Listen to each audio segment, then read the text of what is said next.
going to be recorded officially. Welcome to the webinar conversion accelerator. While I'm introducing the program, please type in the chat also where you are coming from or where you are at the moment. I'm here in exotic London right now. Exotic London, we have Zurich, Jamaica from G10. Zurich, Los Angeles, Birmingham, Costa Blanca. We got people from all over the world. I love this. So this is what the heck you signed up for, people. This is what the heck you signed up for. This is the first session of the accelerator. Now, the goal is to help you create your and launch your webinar in 30 days. So we're going to spend the first 14 days to set the scene and do all the work, and then you have another 14 days to run your test webinar.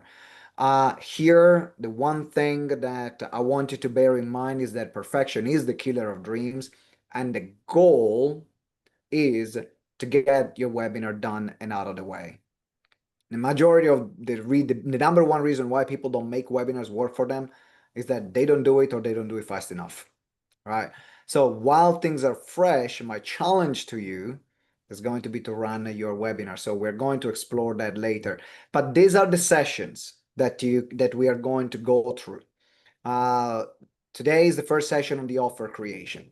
The reason why we start with the offer, because we want to start with the end in mind. We always want to start with the end in mind. A great webinar is designed to sell something. This is a webinar to sell something. It's a webinar to sell an offer. We cannot create a great presentation if we don't know what we are selling first. So we want to say, okay, what are we selling? And then we are going to move to session 2, which is going to be next week, on say what is the presentation that we need to create in order to sell this offer.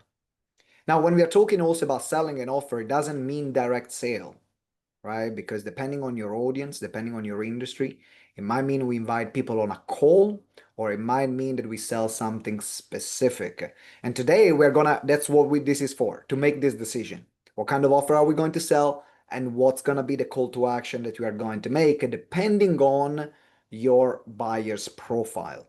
Because depending on your sales cycle and how people buy in your industry, in your work, then that's how we're going to decide how the call to action is made. So then next week, we're going to create a presentation. Then after that, we got to get people to register and attend the damn thing, right? Otherwise, it's going to be a party for one. We don't want that. So that's where we're going. The third session on the 18th of November is going to be on the planning, marketing, and sales, right? So we're going to plan the marketing campaign, create the marketing material to get people to register, to attend, and to buy after the webinar. So that's going to be on the 18th. And then finally, we have on the 20th, the final bonus session on the text setup and slide design.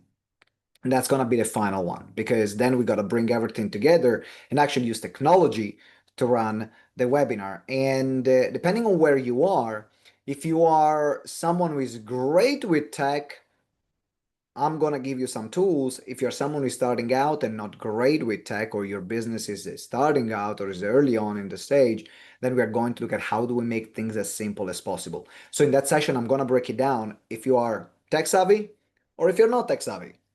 So then doesn't matter where you are, you can execute your webinar. This is my goal. Give me a yes in the chat if it is clear so far what is that you're going through and what is the plan for the training. All right, that's brilliant. Love it. So the goal, as I mentioned, is to get your webinar done. Now you can see that every session is 3 hours long. You might be thinking, I gotta listen to this Italian guy for 3 hours. No, let me take you out of your misery.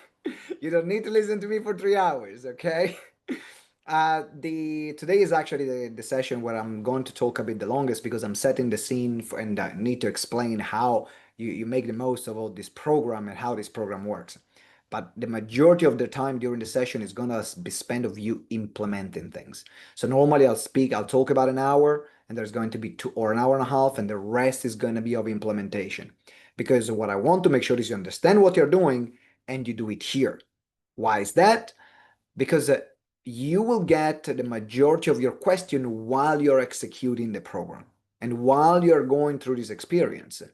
And so I want to be here, to be able to be here to answer your questions in real time. Because often, I don't know if that ever happened to you, you listen to something, you think you get it, then when you end up doing it or implementing it, that's when the question starts. So that's why we create space for you to get about 80 to 90% of the work done during the sessions. So then you have the remaining part of the week to put the final touches. In fact, this is how we're going to make sure you get the most out of this training. You're actually going to complete this training. Number one is that you attend the live workshop or watch the replays.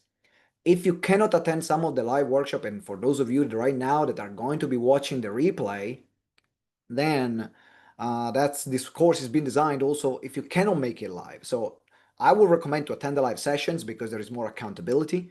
You're doing it in real time. It's a commitment you make for yourself. But if you can't, that's fine. We're going to make sure that you can watch the replay as well. Then every week you will have an assignment to complete, and there is a deadline.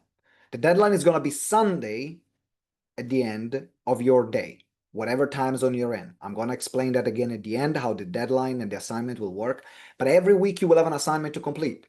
First week on the offer, second week on the presentation, third week on the sales and marketing material. So now we are going to make sure you complete those assignments and then you get feedback. I'll show you how you're going to get feedback. And then you'll only get feedback if you complete your assignment within the deadline. Otherwise, you miss your feedback. You don't get it. You miss the deadline, you miss the feedback completely. That's also how we make sure that you actually do what you say you're going to do. So then it means that you're going to get results at the end of the program, and then you're going to test your webinar. All right, this is how we're going to make sure, one, you're going to get great work done, and two, you're going to create your webinar. And then there's going to be the challenge. Then there is going to be the challenge here. The challenge is to run your test webinar within the end of the 30 days of this program. So by the 4th of December, basically, that's what we're asking for, is to run your test webinar. So the question that I have for you is, who here agrees to this challenge? Give me a me in the chat, so that I will have Wang taking notes, because we're gonna keep you accountable. So we're gonna, Wang, write down these names, please, of everyone that says me, because we're gonna keep you accountable and make sure that you're running it. And your test webinar can be even with a few people. It doesn't have to be with your full launch, with the full presentation, the full breakdown, but it can be just a test to see how it works with a few people that you invite. This is what we are asking for. All right, so Wang, please make notes, take notes of the names. And also, we have resources for you. And in fact, I'm going to move to our beloved Padlet board, which is a tool that you are going to end up loving in the future. So Wang, first of all, can you please put the link of the Padlet board in the chat? Please put the link of your Padlet board in the chat. And what I want you to do is to just open this link and do nothing for the moment, but just listen to my instructions. I know for some of you it's going to be very difficult to look at a link, just open it and do nothing with it. I know you're going to start asking questions. I know you're going to start opening documents. Don't do it yet, please. Let me explain how this works.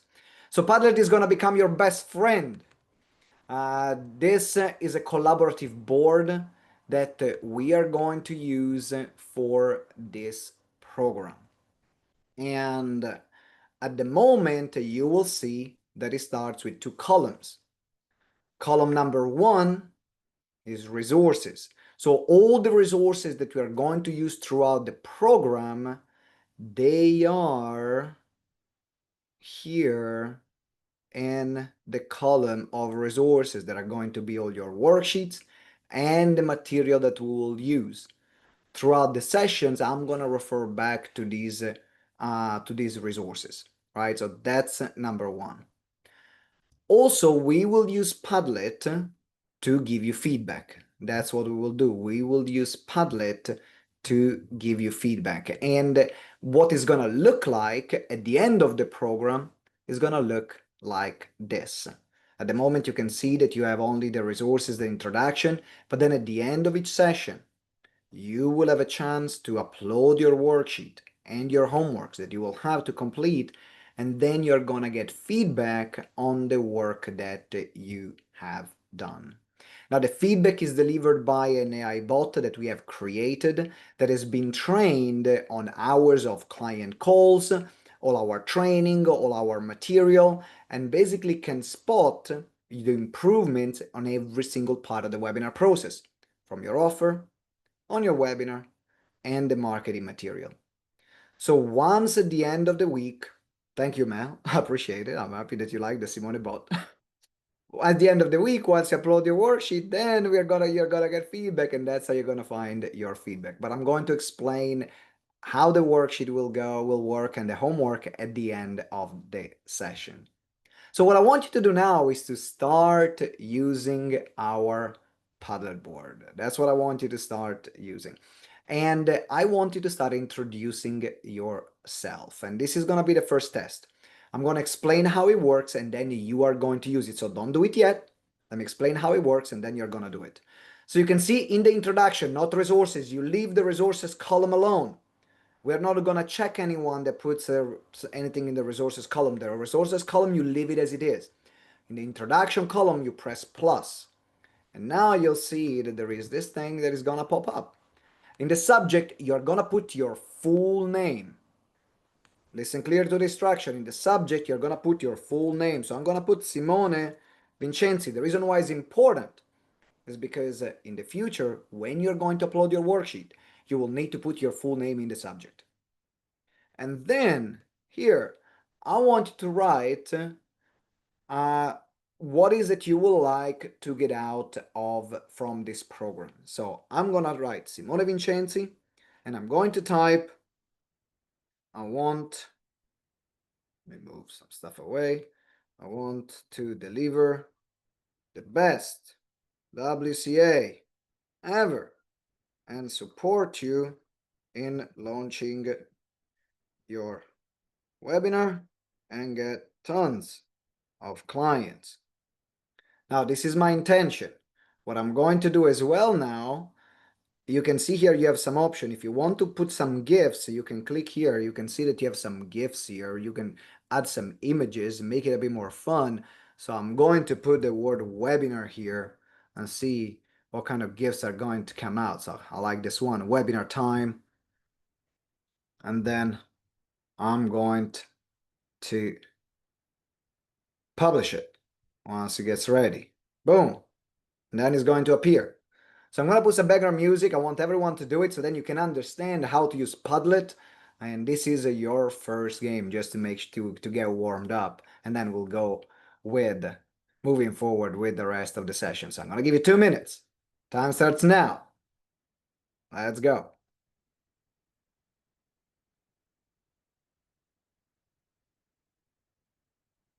Thank you, Mel. Thank you for the extra tips.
All right, great job. Keep writing. I want everyone to do it.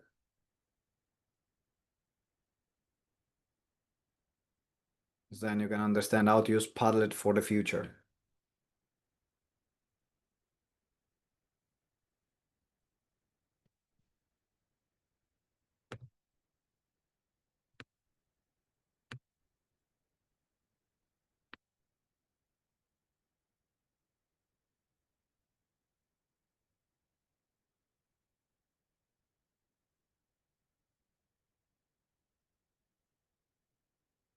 I love the gift from Elsa. Roxana, I love this one as well.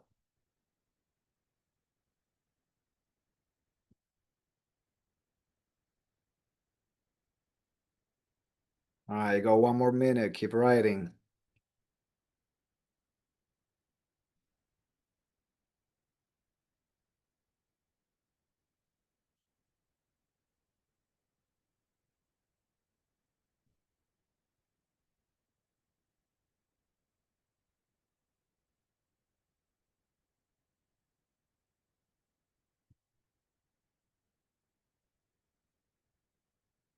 I love it, Maya. Great job. Same, Eddie. It's great. Thank you, Selena, Diane. That's brilliant. I got 30 more seconds to complete this, and then we're gonna move on. Great work, Cynthia.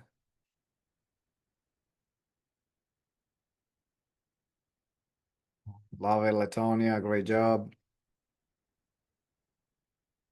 Danielle. I love that picture, Danielle. All right, let's launch Career Renaissance. It is time. It is time. Okay, so if you need to finish, you can continue later. I'm going to now move on into the first session. Now, at the big into this part, this is more a bit of a theoretical session because I want you to understand the context in which we are operating. Your webinar is a part of your business, and you will have great success with webinars if you understand where it sits within your business. And so I want you first of all to zoom out, and then we are going to zoom in. So we're going to get deeper and deeper and deeper to the exercise later on, but it is important to understand where you are operating. For me, it's important to make sure you understand the principles, because if you understand the principles, you can use this over and over again, and you can be very successful with your webinars. And first of all, I want you to know the difference between the sprint and the marathon that we are running, right? This is a sprint. We're creating a webinar and launch it in a very short period of time. A lot of people take 6 months to do what you're going to do in 14 days. And so you got to give yourself credit for sprinting. And also, we know that sprinting all the time is not sustainable. So there are sprints, and then there is the ongoing maintenance. So what we are doing in this accelerator is the sprint to get it done. And then you will have the marathon, which is going to be the ongoing maintenance and running of the webinar. In fact, the one thing I want you to understand is not that the one is going to be one webinar is going to make your business. Webinars are going to make your business as the consistent running of webinars that you're doing over and over again. Why is that? Because if you just put all your eggs in one basket in one webinar, what's going to happen is almost like saying, I'm only going to give all my success to a marketing campaign. That's a gamble, right? It can work or it can't work. But what happens is that the reality is that webinars build on each other. So what's going to happen is that someone will register on webinar 1 that you will do, but actually might buy on webinar 5 and they've made the decision on webinar 3. And this is how the majority of your ideal clients will buy from webinars. There is going to be a small percentage that will buy straight away, but there is going to be a larger percentage that will buy because they will be invited back over and over again to the same webinar. So the goal is to create one webinar that you run with a cadence of a monthly basis ideally.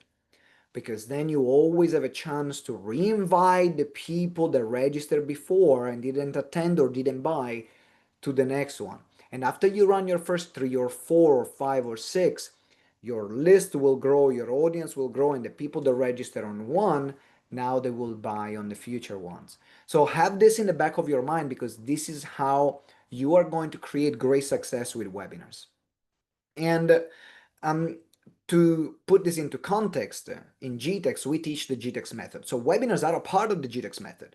The GTeX method stands for clarity, you know where we're going, conversion, getting clients, expansion, building your audience, getting people to register and attend your webinar, and building your audience, and influence, establish your profile, getting known in your industry. And as part of this, we look at where does webinars fit. So first of all, we got to have clarity about where we are going, our positioning, our ideal clients, our target market. And then from there, we develop the webinar, right? So that's where we are developing the webinar. This is where the part of GTeX method in which we are in right now. That's what we are going to get done in the next 30 days. And from your webinar, then you will sell your offers. Whether you're inviting people to a call or you're getting someone to buy something straight away, depending on your audience, depending on who you're serving. After that, we're going to go into the content. Because what's going to happen is that you will have all the registration, all the people that have registered, but they didn't buy. What are we going to do with those people? Well, we keep engaging them with the right content via social media, via email list. Because someone that registered for a webinar tells you something very specific about them. That's why I love webinars so much. Because someone that registered for a webinar is a high purchase intent compared to any other form of registration. If you think about it, someone that registered for a webinar, they're willing to invest their time, which is the most precious thing they have, to learn about a subject. If someone registered, downloads a PDF, or subscribe to a newsletter, their buying intent is very small because the time they're willing to invest is smaller. But if they register for a webinar, you can see that the quality of the lead that you will get is going to be much higher. So we want to continue to engage with those people, and that's why your content from email and social media will make sense. To then invite them back to webinars, to inviting them back to consultation or to buy your offers. And this is where now things get interesting. Once you have a webinar and an offer that really works, then we are moving into strategic partnerships. What are strategic partnerships? We are building collaborations with other organizations, with other mailing lists, with other people that they can give you access to your ideal clients and fill your webinars for you. This is really well the goal that really happens, where now you have this great presentation, you have this fantastic offer that you're selling, or a way to get people to book a call with you. Then you take that presentation on tour. So even if it is the same presentation, you're not running the same presentation to your audience over and over again. You now find other audiences and other people, places, organizations where you can collaborate, and they are doing the marketing for you and they are promoting your webinar. So every month we get new and new leads. That's the goal. And then finally, we build your profile. You raise your profile with media, publications, podcasts, because the higher the profile yours of your company, the easier it's going to be to find partnership, the easier it's going to be to get webinars, the easier it's going to be to sell your offer. And so that will complete the cycle. So now that we have zoomed out, now we're focusing on the webinar, but does it make sense of what we are trying to build in the long term? Give me a yes in the chat so then I know if it makes sense for everyone, because I want you to understand the concept of how you can make the webinar work after you have this presentation. So the goal is to test the presentation, test the offer, and then we build partnerships to take this presentation on tour. Okay, and this is what the GTeX method is about. So for those of you that will want to continue working with us after this training, this is the full wheel that we're going to help you implement, right? So then now you understand what we are doing. And here, when you are creating a webinar, now we are going to zoom in more specifically on the webinar.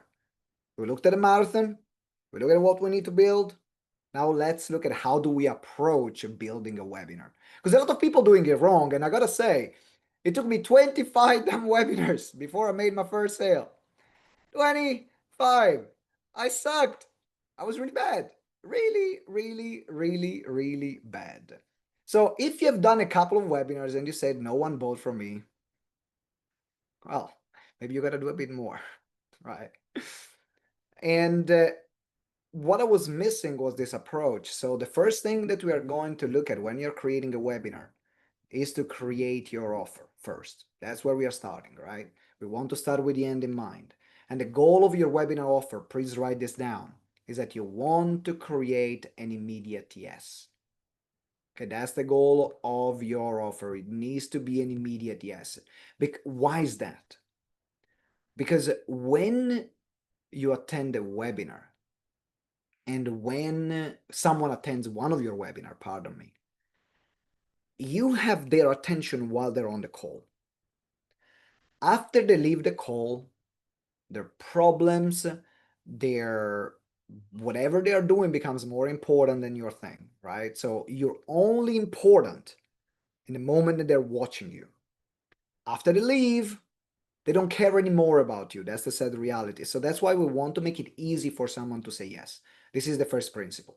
It needs to be easy for someone to say yes. The second thing that we're building is the presentation. And the presentation needs to be get out there quickly, and you need to test for feedback. Because the first time you're going to deliver a presentation, literally you're going to learn.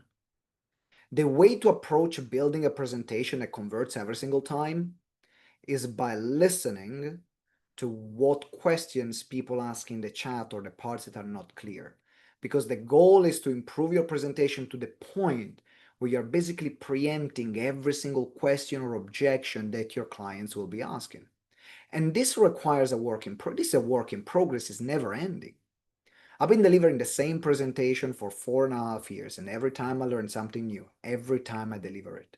So it's not about creating new presentation all the time, but it's about how can you make that presentation so good that it converts in a predictable way. And when people watch it, they say, oh my God, all my questions have been answered. I want to work with you. That's the goal. That's the process we are going through. But it starts by starting and getting feedback as fast as possible.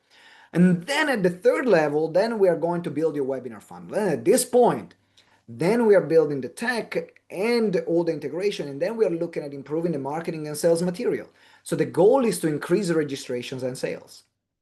That's going to be the third goal, because now we have the offer, we have tested the presentation. Now let's work on the technology, let's work on the marketing, let's work on the sales material, so then we can increase the chances of sales. This is the basics. Then after, we keep delivering and refining it. Keep delivering and refining. You deliver, you refine, you make it better. You deliver, you refine, you make it better. And then we are taking our presentation on tour. As I mentioned, we build strategic partnership. We'll build partnerships with organizations, people, companies, associations that they have our ideal clients. And then we come in and we deliver that presentation in front of them. One, establishes you as an expert within that community. Two, you're able to give value and support that particular community or that particular organization.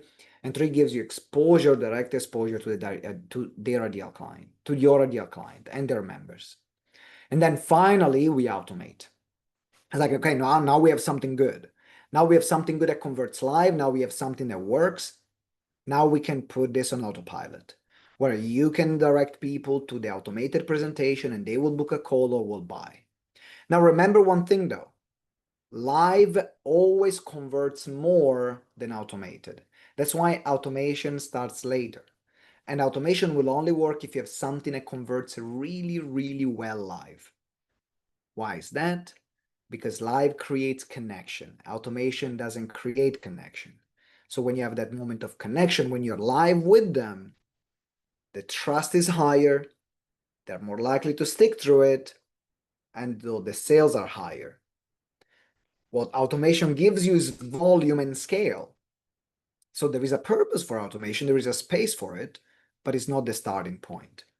And so here, what we are doing in this accelerator are these 3 steps: the offer, the presentation, and building of your webinar funnel. This is what we are doing on the accelerator. This is the focus of the accelerator, so we can go out there and test it fast. Give me a yes if it makes sense, please. Give me a yes in the chat if you're following me, if it makes sense on how the approach, the systematic approach of building webinars that convert. Because there is no other secret to making a webinar work. It's literally like going and following the steps. Problem is that a lot of people, they stop either the first or the second one, and they stop delivering and refining it. And then they blame and they say, oh, the webinar doesn't work. Well, it's almost like if you decide to do email marketing and you do it or social media and you post 5 posts online and say social media doesn't work. It's the same attitude, right? So it's a commitment that you're making to making it work.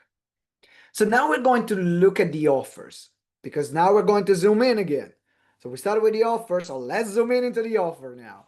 And I want to start with the offer ecosystem, because your offer is part, the offer that you're going to sell on your webinar or promote on your webinar, or the call to action you're going to make, is going to be a part of what you are going to promote or sell in your business. And this was the key actually for one of our clients. We did a webinar recently.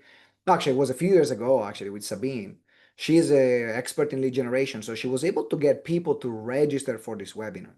And to the challenges that she was running, she was getting people on her mailing list, but she was never really good at converting. And the problem that she had is that she was selling the wrong offer on the webinar. And so the work that we started doing with Sabine, which is the same work that we are going to do here today, is first of all by looking at your offer ecosystem. And I want you to really pay close attention here, because at the end of this next 5 minutes, you're really going to decide what is that you're going to promote on your webinar. That's what you're going to decide. So pay attention, because this will help you make the decision of what kind of offer you will promote on your webinar. So if I say offer ecosystem, I just want to know, let me know in the chat. Who here is familiar already with the concept of offer ecosystem? Give me a yes or a no in the chat. There is no right or wrong answer. I'd love to know. Give me a yes or a no if you are familiar with the concept of offer ecosystem. Some yeses, some no, some kinda, not sure. So the offer ecosystem is really the complex, all the offers that you have in your business. Now, sometimes what happens is that we have an idea, and I'll say, I need to sell this in my business. But then the different offers are disjointed. They're not connected to each other. One of the biggest things that I've learned in business was actually to make a series of offers where now they make sense for someone to move from one offer to the other. It makes logical sense. And that helps for two different ways. One, it simplifies your business. Because if you have too many offers that are not connected, you don't have a business, you're running a nightmare. And I'll tell you, because at some point in my business, I had 35 different offers. Now, if you think about this, every offer that you create is almost like a small business on its own. Because every offer, what is it really? Is marketing, is sales, is operation, is technology. So every offer that you create, yes, the offer is the same as a product, exactly. Every product that you create, every offer that you create, it is a microcosm of a business. And so it's almost like every offer you have is a different business inside the business. And so that's why when I had 35, I was running a nightmare. I was losing it because I had a lot of things that were half done and nothing that was working in the ways that it was supposed to work. And if you're familiar with the concept of lifetime value of a client, which means how much money is a client going to give towards their lifetime, then it makes sense to have a series of offers so that you can increase the lifetime value of a client, and it makes sense for them to buy from you. And so what are these offers? How can we simplify our business? Well, the first one is a relationship building offer. And the goal of the relationship building offer is only to connect. That's the goal. Because every offer needs to have a specific purpose. So what I'm going to teach you now is what the offer and what the purpose is. Because then you're going to decide which type of offer you're going to sell on your webinar based on what you need the most. And I'm going to give you some criteria about that in a moment. But the first goal is the relationship offer is to build connection with your ideal client. Because if you build connection, they will trust you. and then they will go and buy what is called the introductory offer. The goal of the introductory offer is to wow and to deliver progress and result in a short space of time. If you think about it, if someone buys something that is easy to buy from you first, and they have a great experience from the first sale, their mind will automatically think, if I pay more, I'm gonna get even more and better. Is an automatic association that we make in our mind. And so the goal of your introductory offer is to wow and deliver progress and result in a short space of time. That's the goal. Because then people will have what their brain will have a dopamine hit. It will be like, huh, amazing, love this, moving forward, great, you solved my problem. And now you create a sense of trust, which then will move into help you sell what you really want to sell, which is the core offer, which is the delivering the full transformation that the client wants. So whatever you do for your clients, your core offer or your core offers are really the real thing that you want to sell, but sometimes it's more difficult because the price point is much higher or their time investment for the client is much higher. So what we're looking to do is to create an introductory offer that wows them, delivers progress and result in a short space of time, and then we say, hey, do you want more? That's where the core offer comes into place. And then after that, we have a VIP offer. This is for those type of clients that they want the best of the best that you can offer. And this is a particular buyer profile. There are people, they don't care how much they spend. They just want the best of the best that you can offer. So the VIP offer is there to give the best experience and transformation that you can give to the highest spenders. They are the people that will book the VIP tickets. They are the people that will book the most expensive hotel rooms. They are the people that have a sense of self, which is I see myself as someone worth investing in. I'll give myself the best that I can give.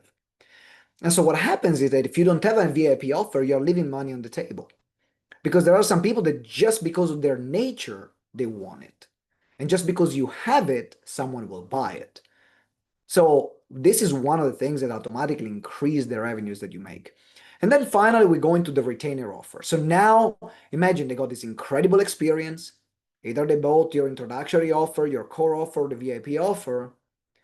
And then what we want is to monetize and maximize the relationship with the retainer. Because they will buy and they will spend money with someone else anyway. So why don't we find a way to keep them in our business so then you can keep supporting and serving them even more? But now you've done all the relationship building work already. So someone that pays you on a retainer basis now is free cash for your business. And this is having these 5 offers is one what allowed me to simplify my business, but also is what allowed to simplify hundreds of businesses that we've worked with and make them more profitable and effective. So the question that I have for you is to write in the chat, which kind of offers do you already have and which kind of offers you don't have yet? Just put it in the chat, and whatever you start is a starting point. I don't care whatever your starting point is, because we can always build one offer, then to the next, but that's how I want you to think about offer creation. And then next, we're going to decide which offer actually we're going to sell on this webinar, right? Or what we're going to promote. But just having a self-assessment here. What do you already have? And what is missing? Now let me know in the chat. I'd love to know. ML. Let's go the introductory to VIP. Okay.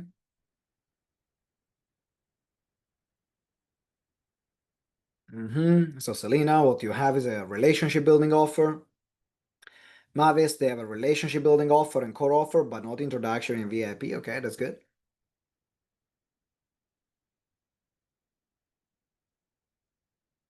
Introductory, missing the core offer. Okay. Debbie have a relationship building and a core offer, but VIP and retainer offers do not have between 1 and 2 G10. Maya, thank you. All right, that's brilliant. Thanks everyone. Keep writing. If I'm not reading them, I can catch up with the chat later. So this is really good for you as a self-assessment, because then you can really see for yourself for what you will need to develop in your business. Now let's look at what are we going to do and what we are going to decide for this webinar. Now, the good thing is that your relationship building offer will become your webinar, right? Webinar is a fantastic relationship building offer. Now, you might be thinking, but is it free? Is it paid? Now, my recommendation is for you to start with free webinars.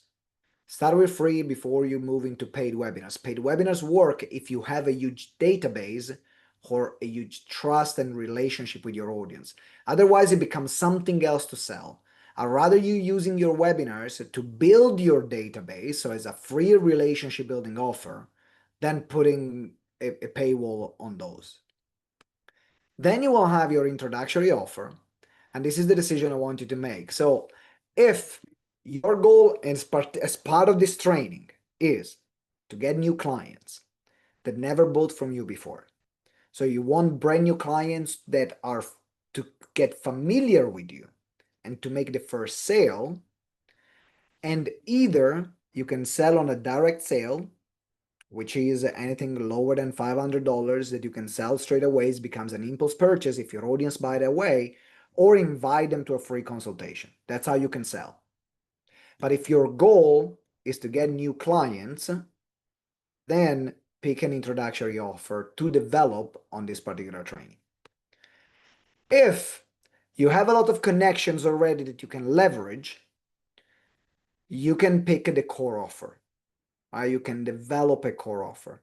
Now, you can sell a core offer is anything that is $500 plus. Now, I know if you have like government contracts that are worth like six figures or even seven-figure contracts, $500 doesn't make sense. But what I want to say is the moment is not an impulse purchase anymore and require more time or space to make the decision, that will become a core offer. And so you can sell it via free consultation or an application call, and we will decide how to sell it on the next session. So the next session is going to be about selling. But at the moment, decide with what do you need the most. Do you need new clients? In this case, focus on building your introductory offer as part of this training. Do you already have a very established business and a big database and you want to leverage your connection or people that have bought from you before? You can develop a core offer. So what I want to know in the chat, based on these criteria, is what kind of offer are you going to develop? Because that's the decision you're making now, depending on what you need the most. Mel, you got an introductory offer. Okay, that's good. Eddie, a core offer. Diane, an introductory offer. Mavi, an introductory offer. Danielle, a core offer. Latonia, an introductory offer. Okay, Elsa, an introductory offer. Good. Sami, an introductory offer. Debbie, core offer. G10, an introductory offer. Rita, an introductory offer. Roxanne, an introductory offer. Maya, an introductory core offer. Okay. Now, one-to-one can also be an introductory offer, by the way. It depends on what the extent. Like, so if someone buys a one-to-one, a one-off assessment or a one-off session, or we offer, for example, one of our offers is a 30-day mentoring program where they have two one-to-one sessions within 30 days. A one-to-one can be an introductory offer. So you're going to decide as part of this workshop we are doing today what's going to be included in that offer. So you're going to decide there. But at the moment, I want you to look at what do you need the most. Because ultimately, you want to make it easy for people to buy. So if you need new clients that never bought from you before, focus on developing a good introductory offer and developing a webinar to sell a good introductory offer. If you already have a lot of clients that have bought from you before, then a core offer is good. Or maybe you already have a lot of introductory offers that you have developed because maybe you've worked with us, a core offer makes sense. All right, so I'm going to give you an example of what the offer ecosystem can look like. This is how I'm going to give an example of my business. So then you can visualize a bit how that also yours could look like. And for me, that is what the boundaries that I set myself in the business. So we serve two different kind of audience. What we call the hobby to the expert stage, which is businesses from $0 to $100,000. And then we offer what we call the influencer clients, which are businesses from $100,000 plus or $1 million plus. And this is a year. And we have different services or different offers depending on these clients. So for example, the Webinar Conversion Accelerator is one of our introductory offers. Been running this for 4.5 years. It has been working really well for us. The goal is to wow and to deliver progress in a short space of time. Another introductory offer that we have is a 30-day mentoring program, which is basically 30 days of one-to-one support on one specific aspect of your business based on the GTeX method: clarity, conversion, expansion, and influence. And then we are going with a core offer, which is the Ultimate Expert Program. That's a mentoring program that we run between 12 to 24 months to work on the full aspect of the GTeX method that I showed you before. So webinars are part of it. You want to work on the full thing, we have the Ultimate Expert Program. For the influencer client, for businesses that are over the threshold of 100,000 a year or 1 million a year, then we have as a core offer the influencer program or done for you webinar management services, where we actually go and come into your business and do the full webinar shebang for you. Or the influencer program is to basically implement the full GTeX method, but of course, because your business is more evolved, that is to have deeper conversational scalability, not setting things up. And then our retainer offer is our lifetime membership, where people can pay and then they can have access to all the programs and all the offers they're making for their lifetime. So that's how I've built my business. And so this helps me and the client understand where they are at in their journey with us, and also helps me make strategic decision of the business. So it goes both ways. Clients knows, they get clarity, I get clarity. And so when you're thinking about developing your product ecosystem, the goal is to have maximum 1 or 2 introductory offer, your core offer, and the retainer offer, right? So that's as I mentioned earlier. So now we're going to, let me know if it makes sense so far, if we're on the same page, because now we're going to move into the workshop. Like in a moment, we're going to move into the workshop and actually creating your offer. But let me know if it makes sense so far. Give me a yes in the chat. All right, that's good. Yes. Okay. Good, good, good. What I mean about a hobby is that someone there's someone that is not generating much money in their business. So the hobby stage is basically someone that just started their business. We'll call it hobby at the beginning because it's the stage of a hobby at the beginning. People that do business are hobby on the side, yeah, could be, or could be even full time, but they're starting, but it's just at the beginning, right? So that's what we call. Okay, so what we're going to do is now work on your offer and start creating your offer. And I want to introduce you to our offer formula. And this is what we are going to do together. This is the elements of an offer. A lot of people, when they create offers, they don't go this deep. And so this is about thinking deeper about what makes an offer an incredible offer. And I've learned this over the past 14 years. I've been always obsessed and very interested about offer creation. Probably any book, podcast, video, course, training on offer creation. I cannot say every, but spent a lot of money on those. And then what I wanted to find is like, what are the more common principles of offer creation? What are the principles that are always true? What are the principles that always make the difference in offer creation? And these are the following step. The first one is purpose. The first one is purpose. What is the purpose of your offer? Why does your offer exist? Of course, for your side is to make money, but why does it exist for your clients? What's the purpose of your offer? Because the first question that an offer needs to answer is why?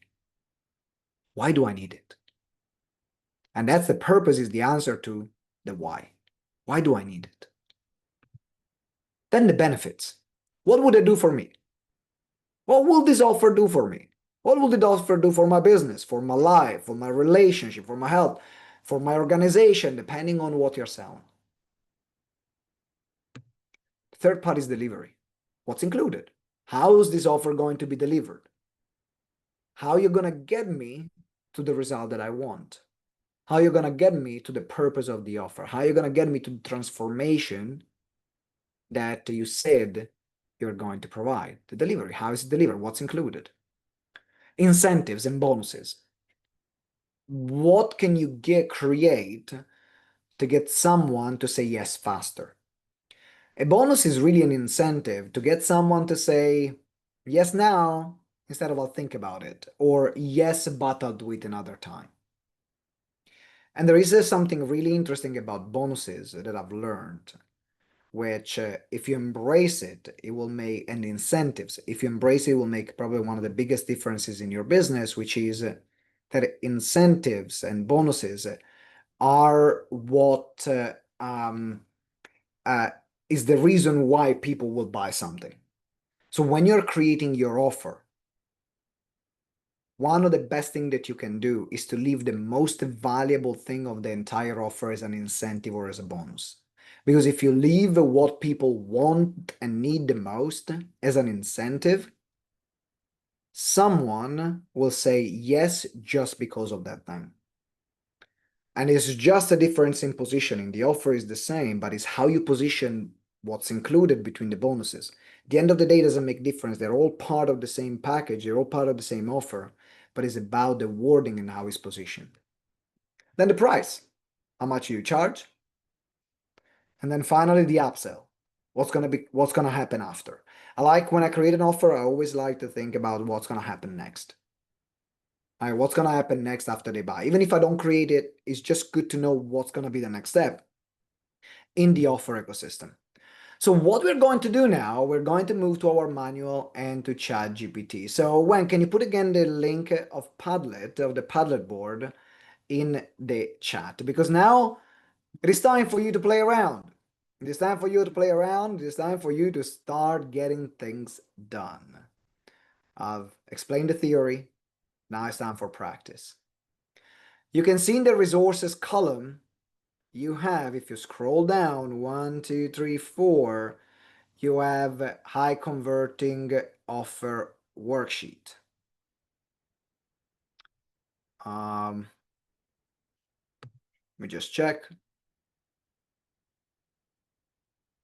Yeah, you have the high converting offer worksheet. So this is the worksheet that we are going to use.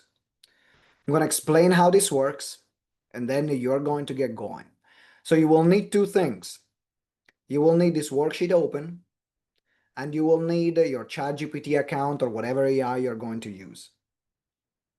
If you already use AI or a different tool that you're familiar with, you can use the tool that you're using.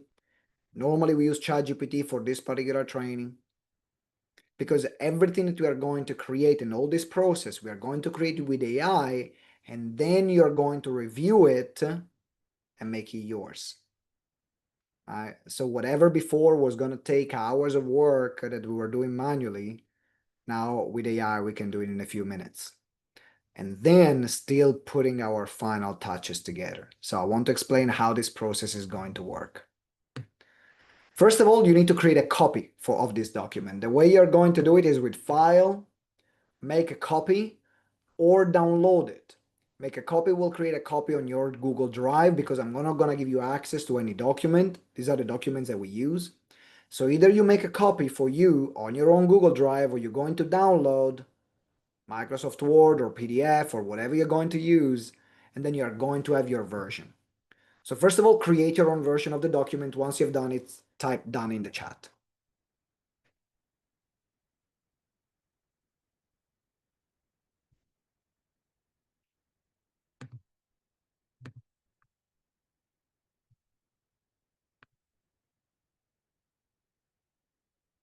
So the worksheet is on your Padlet board. So Wang put the link of the Padlet board in the chat, Roxana. So if you go in the resources and you scroll down, then you have session 1, high converting offer worksheet. Wang, if you can put also, I'm gonna put actually, if you can put the link of the worksheet directly as well in the chat, so for people can access it straight away, that'll be great. Thank you. Okay. So what you'll need to have is also your ChatGPT account open. Make sure you have your ChatGPT account open or any other AI you're going to use.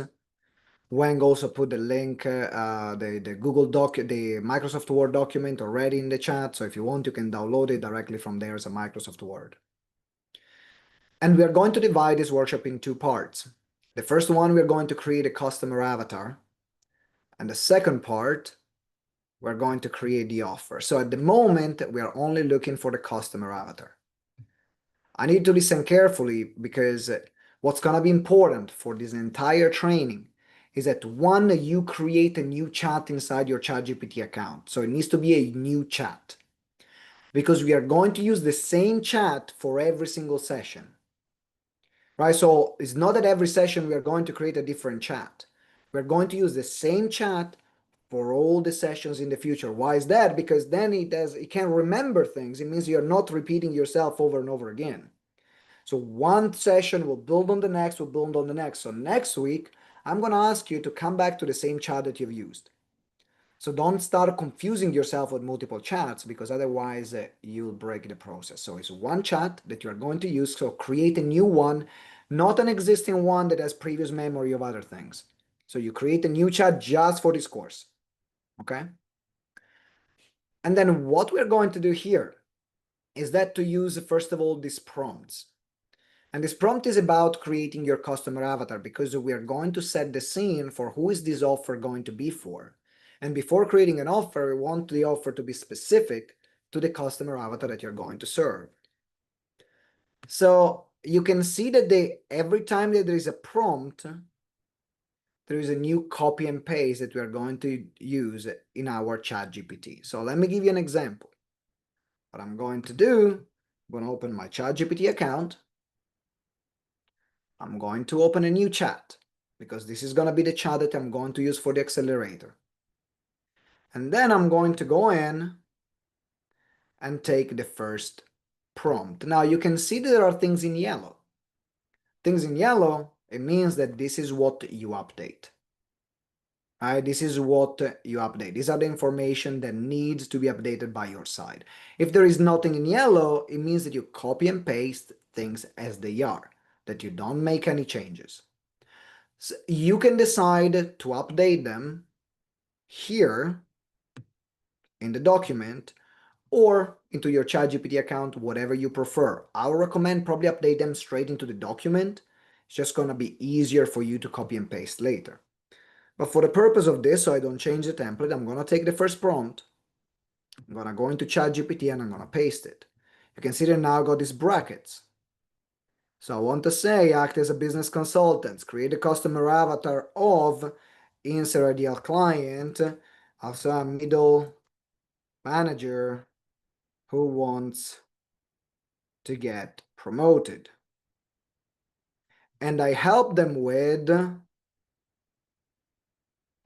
advancing their career. I offer, and you can put some of the things that you offer. You don't need to put the specific offers. I could put one-to-one services, consulting, online programs, etc. And then I'm going to press send. So now it's going to create a list of things. Now, depending on your version, how you've trained your AI, how you've trained your ChatGPT, everyone is going to get different results. So what I want you to do is to just wait until things have been written down.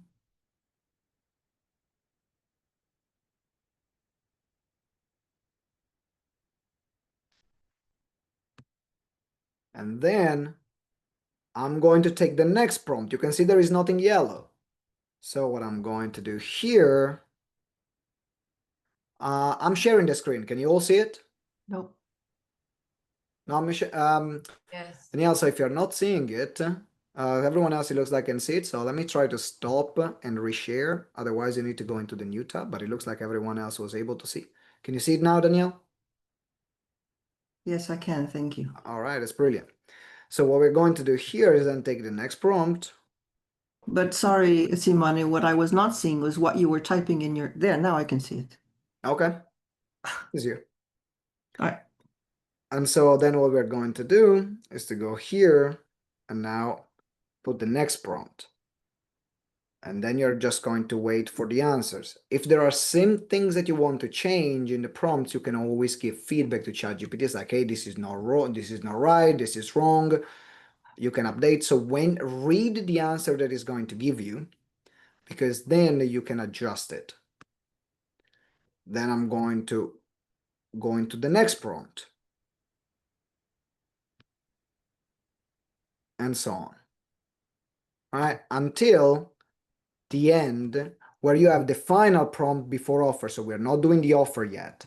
And it's going to say, now create a full summary of my customer avatar based on the conversation above.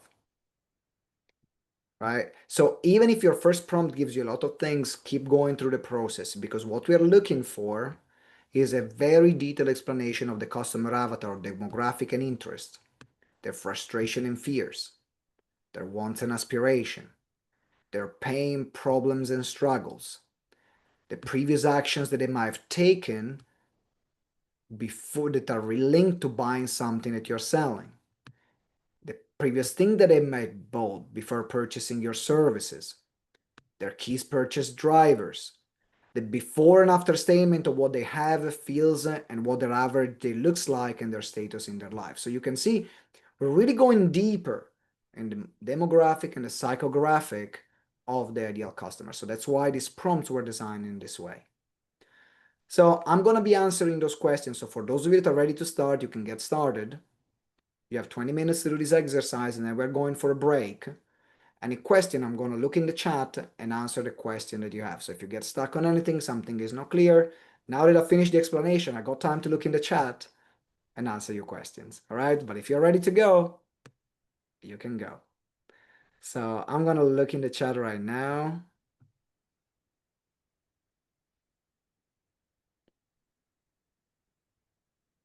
How explicit has the description of the ideal clients to be? The more information you're going to give, or the more keywords you're going to give, the more specific the better results you're going to have. So if you already have some keywords, I put like middle managers, but if you say, no, middle managers, they work in these companies, that you already have some details, feed them into it. Because then it means that you're going to get even more out of it and more specificity. If you don't know much about your ideal clients, then you can keep it general like I did, middle managers, for example.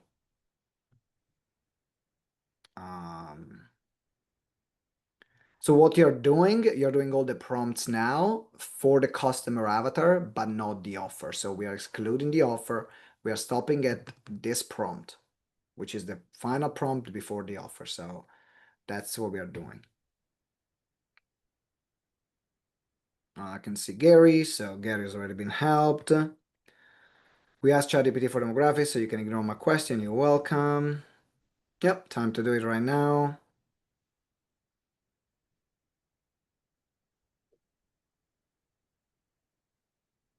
Yeah, that's good, Mel.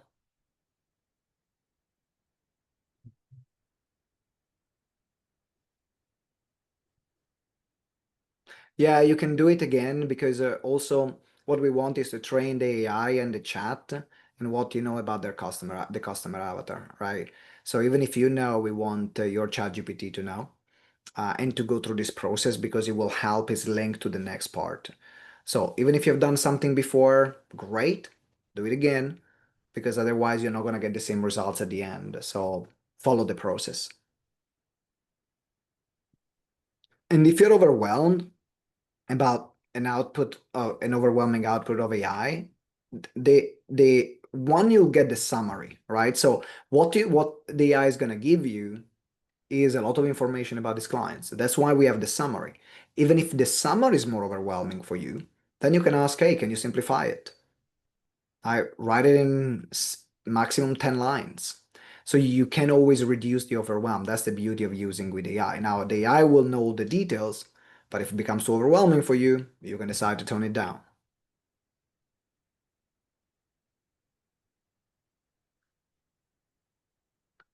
We have 20 minutes to do this. So basically we're finishing this at half past. Whatever your time zone is going to be half past, and then we're going for a break.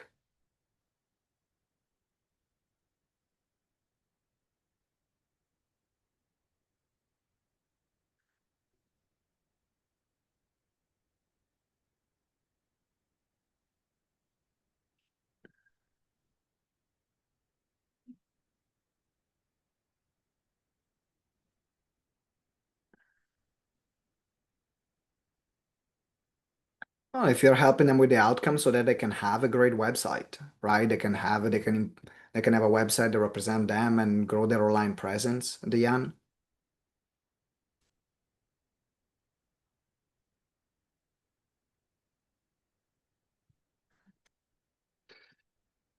I will say read things through ML. Like, do we care about sarcasm for ML? Do we care what chat is saying before we just reach the summary? I'll say yes, because then if there is something that is wrong that you want to correct it, then you can correct it while before it goes to the summary.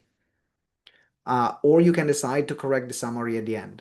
Up to you. You can do it either way. I prefer to correct it as it's developing because it means that it's not going to carry over the same error forward. Once you're finished, once everyone is finished, then you can let me know and just type done in the chat. But make sure you review the summary, you review everything that ChatGPT creates because ChatGPT can be funny sometimes. It can create a lot of great stuff and sometimes tell a lot of fibs. And ultimately, you know your clients, right?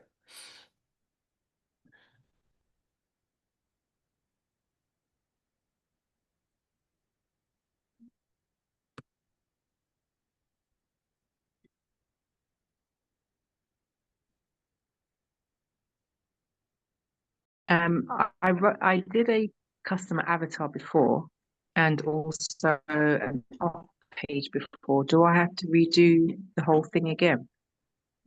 You can upload, you can get the results of what you had before and put them in this chat. So basically what you can do is to take what you had before, copy and paste it in the chat and say, this is the avatar, and Yeah. then it's done.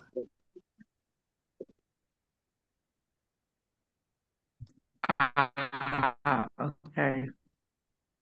And then because with the offer as well, we created the offer as well between myself and you. That was That's true. So if you're one using the webinar to stuff. sell that particular offer, also We take the did offer the and upload it wow, there. the introduction, the All right. I muted you, Olivia, because your internet is breaking up, so I cannot really hear you. But in this case, from what I understood, is that because we've already done this work on the avatar and the offer. So take the avatar that you have, copy and paste it into the chat on the new chat, take the offer that you have created, and then copy and paste it into the new chat as well. So you already have all the details of this.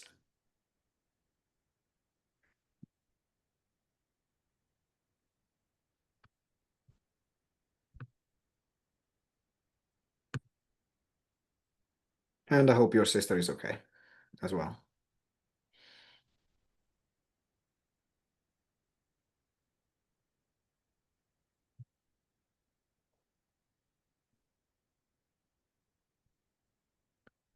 No, don't go until the end of the file. You go until offer. So we're not creating the offer yet.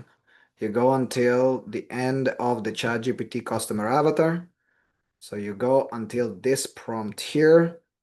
You leave the offer alone for the moment because I need to explain what are we looking for in the offer. Okay, Maya? All right. Okay, that's good.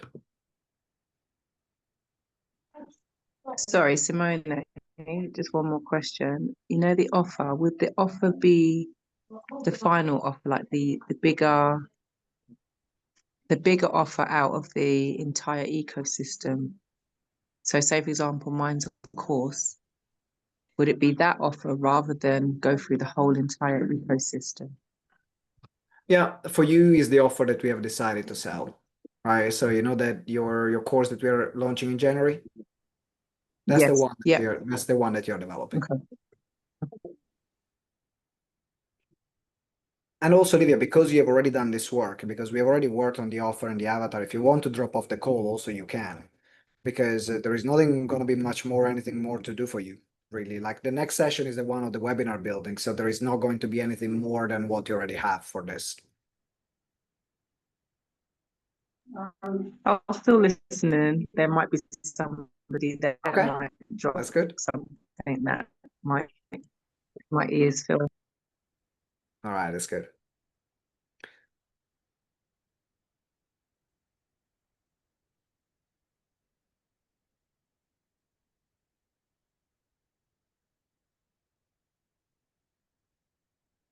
moment, but I feel based on what I've just done in the last 6 weeks, I could stretch it a bit higher. So would it be in my interest to redo it at a higher level or be safe and stay where I'm at the moment? So when you say, what do you mean about higher level? What's the difference so that I can Okay, understand? the difference is currently a lot of what I've been doing is here in the UK. The last 6 weeks I've been out of the country, come back in, seen a completely different side to the business. So I now want to incorporate a lot more of the international side, but I'm still doing the research. Do you know what I'm saying? So I'm kind of in between. Do I stay where I am at the moment and continue to build? Then once I completed the research or done more research on an international scale, then invent that or So I think that the answer becomes with the webinar, do you yeah. want to use this webinar now as a way to stretch yourself to the international world and look at that part, or to get clients here in the UK, which is what you've been doing so far? Because that determines if you're stretching yourself or not in this case. Okay, let me think that one through. I think I know what I want to do. So yeah, Yeah. Okay. very much. Thank you. All right. You're welcome.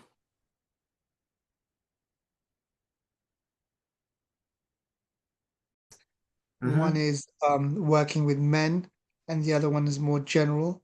So it says, "Do you want me to give you the general answer?" Then I said yes. Then it said, "Well, actually, working with men and doing men's things is more sort of the lower hanging fruit for you. Shall I give you that answer?" So then I said yes, and I was I was copying Right. and pasting too. Because So because I'm what you like, did, it's too long. yeah, because what Yeah, you did, you answered, you looked at the question that ChatGPT yeah, asked you, that's right. and without following the steps, all right? So that's why I use the prompt in this way with and Mhm. ignoring the suggestion of ChatGPT, because ChatGPT Right, is right. trained to give you suggestions. Yeah. And that's what's gonna do is gonna confuse you, because then ChatGPT was gonna give you to one side while the process is Yeah. giving you to another side, right? Okay, cool. Okay, cool. Thanks. I still have kept up. I've just got a few questions left. Thanks. All right, you're welcome.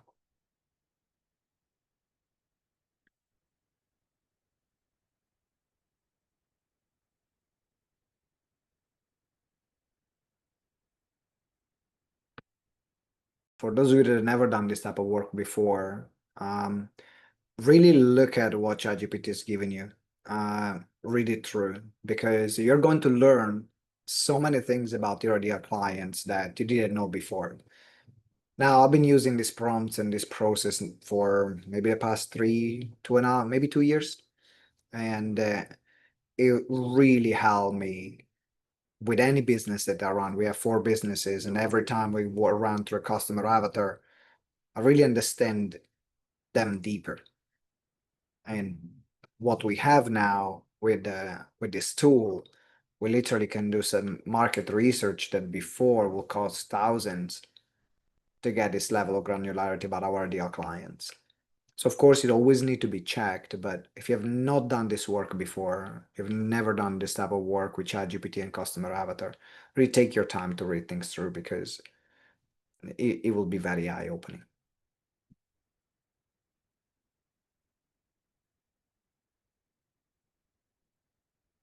About a subscription, ChatGPT, at what point does it make sense, especially if we're going to be using a lot?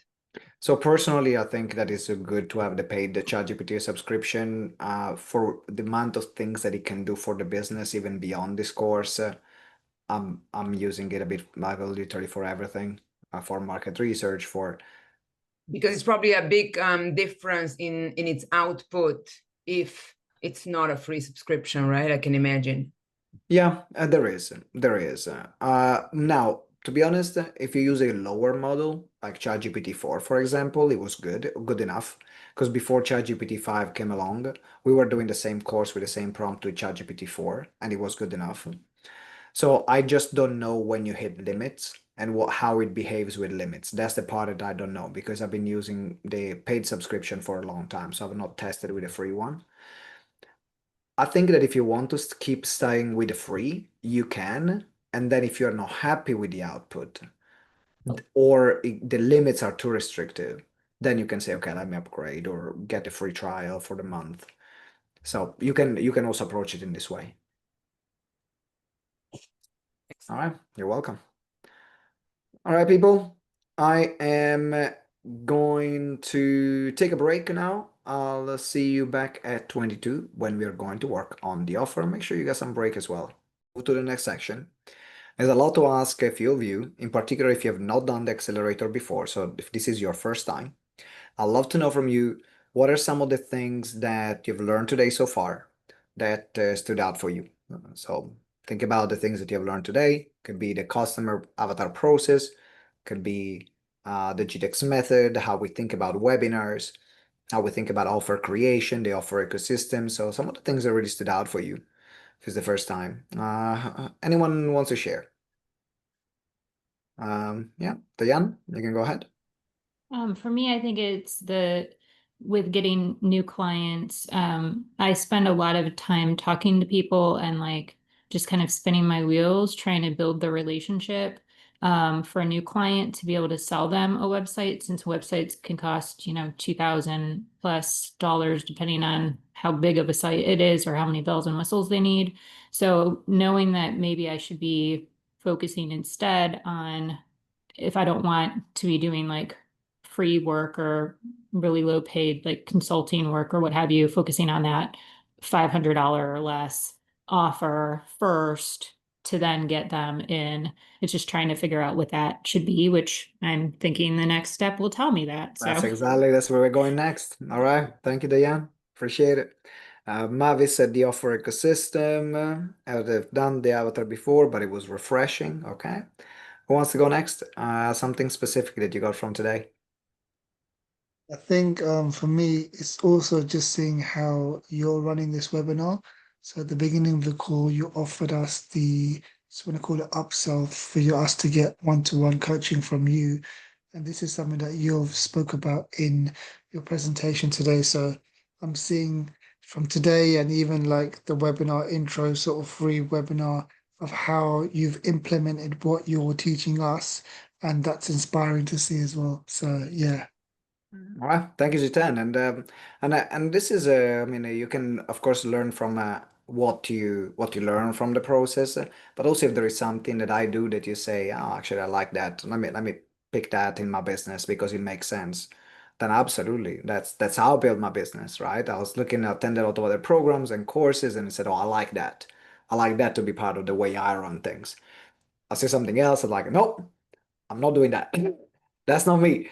And not everything I will do will resonate with you in your business. So just keep what resonates with you and then leave the rest. So thank you, Jitan. One more thing, one more share. Maya.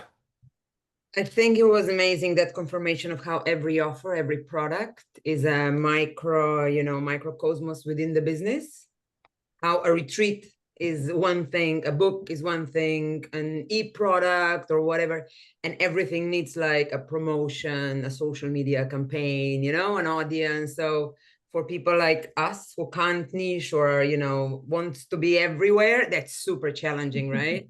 You have a bit of an ADHD brain, oof, it becomes a challenge. So that was really good confirmation of something that I kind of knew because I was, overthinking this for a long time. So that was really good. That probably was the takeaway so far. That's good. And also in particular for like if someone is very creative or ADHD as well, it's about where do we channel our creativity, right? Where do we channel our energy?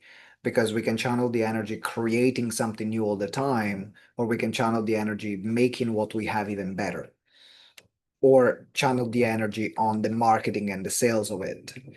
Because anyway, that energy needs to go somewhere, right? That creative energy needs to go somewhere. And often there is that false sense of security. Once we have our product ecosystem, like the first thing is to build the product ecosystem, but after that, it's about refining and improving it instead of going and create something completely different. Because then it's like, okay, where am I channeling and directing my energy? That becomes then the future game. And if I may add, and I think that's exactly why it's so difficult to choose sometimes, because, once you're choosing, you're going to probably with it for a year or two, because you're going to be building things around that. You're going to refine this. You're going to make it grow, right? So at least for me, that was the reason why it is so difficult to choose that one thing you want to focus on. I hear you. I hear you. I hear you. All right. Thank you, Maya. Okay, so I'm gonna move on now because we're going to look at the next part of the worksheet. So now you can see that we're going into the offer. Now we can go into the offer. And I want to go deeper before you get started with the prompts in ChatGPT. So don't get started yet. I want you to go deeper in the understanding of the different elements of the offer. So I'm gonna go with the purpose. Before I gave you like the checklist, the purpose, the benefits, the delivery, the bonuses. So I gave you what the breakdown is going to be. So now we're going to zoom in even more. So then you can understand what you're asking ChatGPT to do. Because this is where offer creation becomes an art form. And that's what separates okay offers or poor offers from incredible great offers. And if there is something that helped me in the business and also with the clients that we work with, is really this concept because that answers every single question that the clients have. So if you're thinking about purpose, all right, the purpose is formed by different parts. The first one is the transformation, the before and after. If you think about it, your offer is whatever you're selling, whether it's for a company, for a person, for a government, or whatever it's going to be. It's going to be to move that company or that person from A to B, right? There's a transformation. That's what they're paying for, is a transformation. So immediately we want to identify what's going to be the transformation, the before and after. How it solves the biggest current pain. Not all offers are created equal. Not all pains are equal. Not all problems are equal. So what we want to solve is the pain, the problem that is the biggest and is the current one. Because this is what is going to be at the forefront of their mind to solve. If you solve something that they don't perceive as a priority, you'll get rejections, you'll get blocks, you'll get no's, or you'll get nice to have, but not now. So what is the one thing that they are willing to pay for right now because it needs to be solved right now? What will their future look like after they get the promised outcome? Because what they want is the future. That's what they're paying for. That's the whole reason why they're paying you for. And then the other part is how is it relevant into the current socio-economical technological situation in which you're here? Your offer only makes sense in the context in which the offer is created, in the context of in which the society in which you are living in. So we cannot take away when we create an offer, we cannot eliminate or stop thinking about what the offer, where the context is in which we are operating, in which our clients are operating. And I've learned this during COVID actually, because one of our offers was called the Profile Builder program, was one of our programs where we were helping our clients to get featured on media, publications, podcasts. It was all about profile building. And we ran that offer for a few years. And it was working really well. So before COVID, it was working really well. And then suddenly, same campaign, same sales process, same offer, COVID hits, we couldn't sell one of those. And I remember I was looking at the campaign, I was sitting there looking at the emails, no sales, zero. And this is not something new, it's something that we have proven before. It never worked like that before. What changed was not the offer, it was the context. COVID hit, our life got changed. Everyone's life changed. So now the marketing and sales material I created before, it was not relevant anymore to the experience that our clients would have now. And I remember showing it to one of my mentors, and I said, "This is not working anymore. Why is that?" And he said, "The world has changed. Your offer is not." And I was like, huh. So all I did, because I didn't have too much time and I was already in the middle of a sales campaign, I added a few lines at the top of the sales page. And also added a few lines on the emails that I was sending or the marketing material, taking into consideration COVID is here. We are in the pandemic.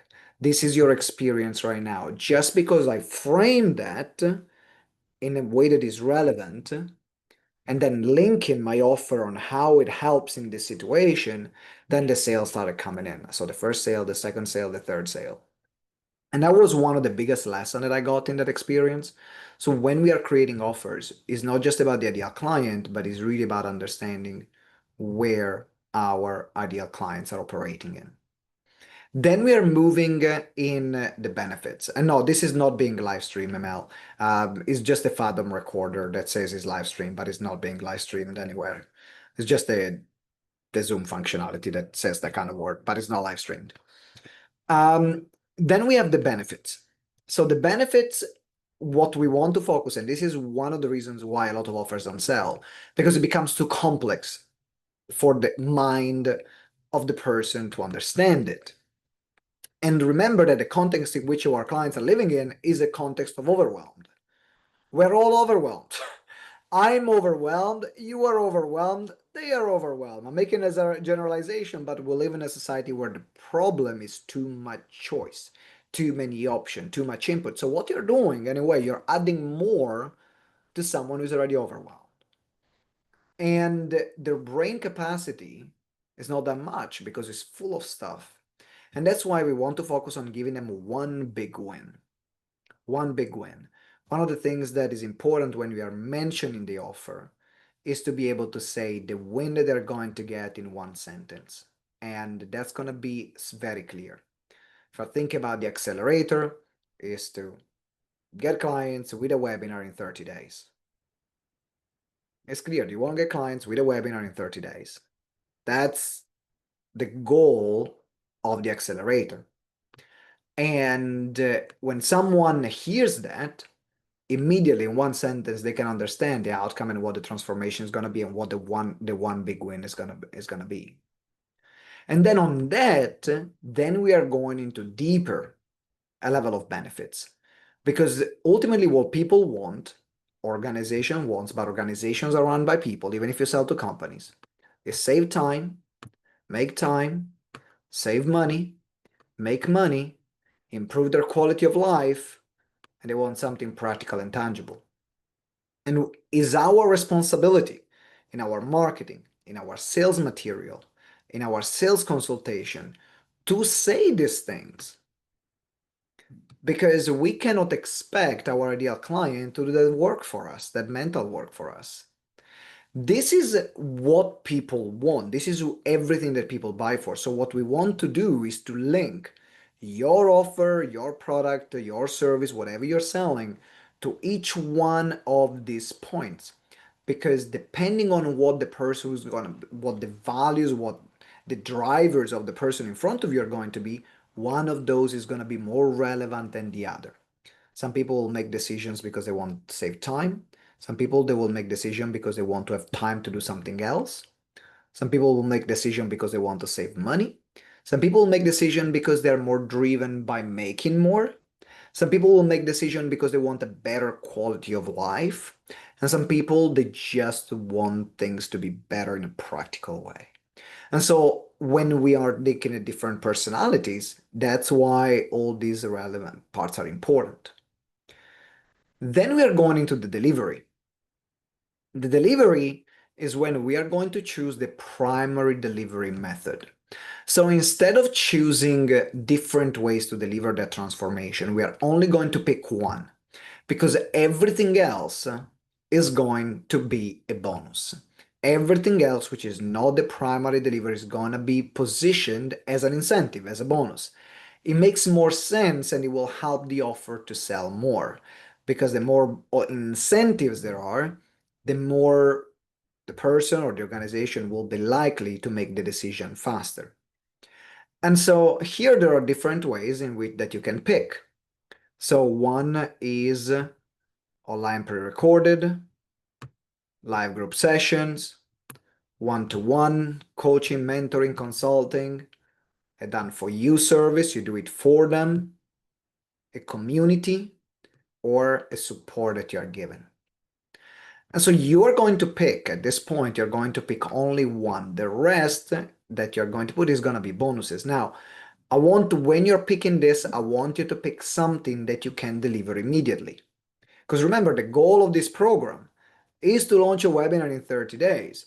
If you say, oh, I love to create an online pre-recorded course, but you've never done it before, it's going to take you months to figure out how to do it. You don't have the technology to do it. You don't have the skills to do it.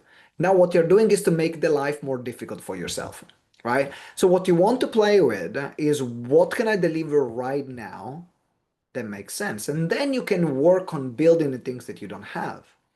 But don't make your life more difficult for yourself. And that's often what people are not achieving their results, because they're always choosing, some people or some organization, their companies are choosing things that becomes too aspirational. They have it, so I need to have it. What do you have right now that you can sell? It is one-to-one. Start with that. That's great. Nothing wrong with it. Are you already familiar with running live group courses? Are you already familiar with doing done for you or online pre-recorded? Great, add them. But start with what is easy for you. All right. Then we're going into the bonuses. So the bonuses is literally picking other things that you can add to complete the offer and make it better. Now, there are layers to this. If you're starting out and you have not run your business for a long time, again, make your life easier for yourself. So it can be in the basic level that you offer something for one-to-one, and the bonus is an additional one-to-one. You have nothing else to create. That's the base. That's the basic level. Now, are you more established in business? Have you done some of these things before? Then you can add more things. Now, the key here is that the more you add, the more you're going to create or sell something relevant for different personalities. What do I mean about that? Here, let's say that using this accelerator, for example, it has almost all of these features as bonuses, because the core of this accelerator is the live group sessions. That's the core. Live group session to create a webinar, to create your offer. Then you have, as a bonus, the online pre-recorded material. You have access to the webinar conversion kit. The login is in the Padlet board. You can use to watch it and create your webinar after this training is done. You have the one-to-one session. Some of you purchased when you bought, as one of the incentives, it was a one-to-one session with me at the end. You have it. For those of you that have it, this is another extra bonus. Done for you, in this case, there is nothing I'm doing for you, so that is not a bonus. There is a community, which is the WhatsApp group, where you're bringing together, you're going to do things together as well. And then there is support in between via email, via the WhatsApp group that we are delivering. So you can see that depending on what is more valuable, some people, they value, we want to do the things here. That's why I'm showing up, because that's keeping myself accountable. That's the most valuable thing for them. Some people, they just buy the course because they want to have the one-to-one session. And that's the only reason why they buy. Some people, they love the idea to have the pre-recorded material because they want to be prepared or they want to watch it later.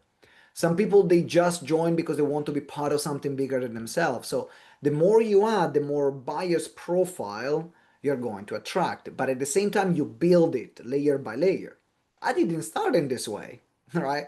This program has been built over 4.5 years of delivering the same program, and also the other programs that I had. So at the beginning, it didn't look anything like what is now. So you start simple and then you build. And then we're going in the price, the $1 million question, how much shall I charge? So here we're going to look at different prices that you can pick from, the minimum, medium, and maximum. But also, it will start from where you are as well, right?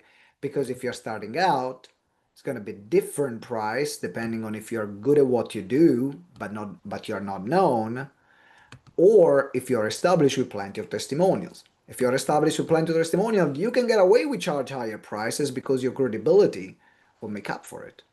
If you're starting out, it's good to start low, so then it's easier to get the case study, it's easier to get the sale, and then you ramp it up. And then finally, we have the upsell, right? Starting with the end in mind again.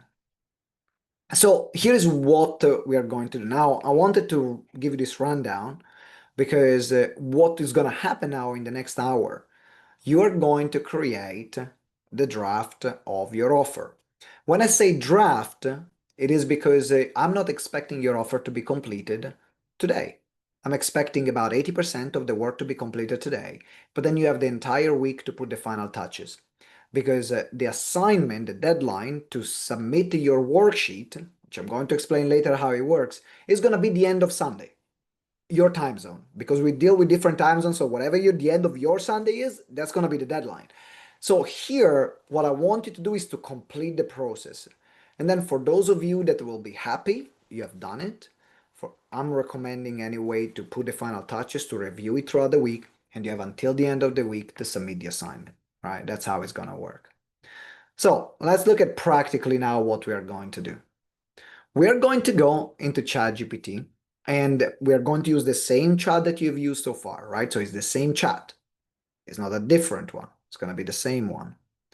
And you are going to use this, which is called a setup prompt. So this prompt will actually not give you much. We're going to give you 3 different options that you can consider.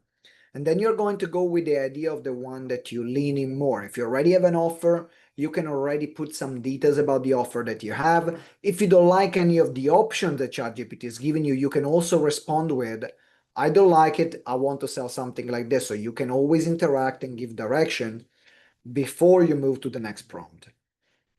So you are going to take the first prompt and you're going to decide which one you're going to pick. You've already made the decision before.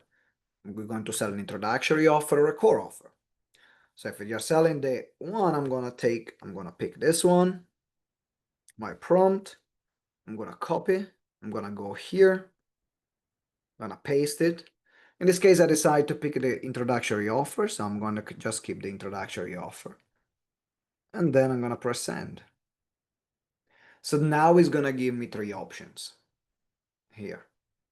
I'm going to decide which option I'm going to use. In fact, in the next prompt, you're going to decide, you can see that you're selecting the option. So you can say, I choose option 1, option 2, option 3. Now, if you're not happy with either of the options that ChatGPT is going to give you, remember, you're still going through the process. If you're not happy, you can always say, hey, I'm not happy with this, give me other options before you move to the purpose prompt. Okay, so what you want is to have the right idea. Remember, you're going to refine everything. So ChatGPT will suggest your delivery. ChatGPT will ask you a question as well. Do you want me to create something? Just ignore the question that ChatGPT asks you. Follow the prompt so you don't need to get caught up into the ChatGPT conversation. Okay? And then you're going to go into the next one. So you're going to move the purpose. Then you're going to use the benefits. So you can see that there is nothing to change. The delivery, you're going to only pick one and remove the others. The bonuses, you're going to pick the bonuses that you want to deliver. The price, you're going to pick which level you want to be, like which level you're at right now, and then remove the rest. And then the upsell, there is going to be nothing. Then at the end, you have a prompt that it says bringing everything together. I like we did before for the customer avatar. So I'm going to give you 25 minutes to do this now. Yeah, sometimes ChatGPT talks too much. Tell him, Latonia. Tell him, put ChatGPT in his place. So I'm gonna give you 25 minutes to do this. So we're going to have until past, and then I'm gonna let you know. I'm gonna tell you what's gonna happen next, because then there's gonna be a short exercise into breakout rooms in pairs, where you're going to share the offer that you came up with each other. So that's gonna be happening at the past.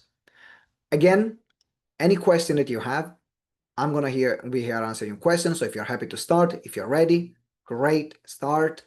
Otherwise, I'm gonna be here to answer any question that you have.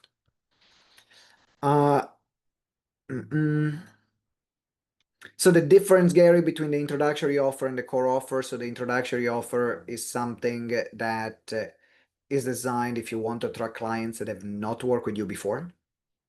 Right, so that's the goal. If the goal is to get new clients, we want to focus on the development of an introductory offer.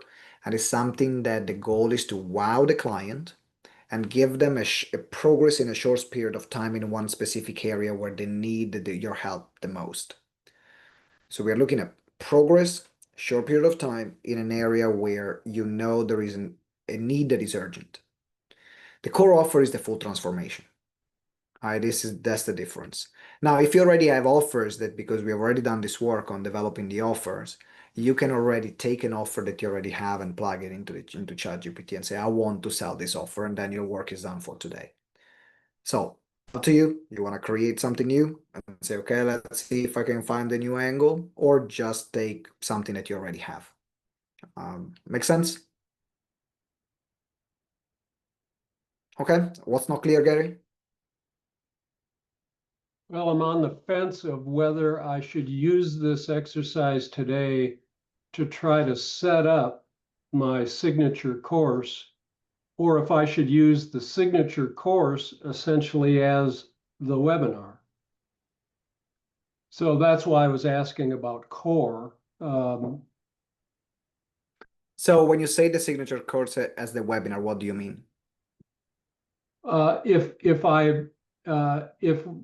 beginning with the offer in mind, if what I want to do is to sell the 12-week program, Yeah.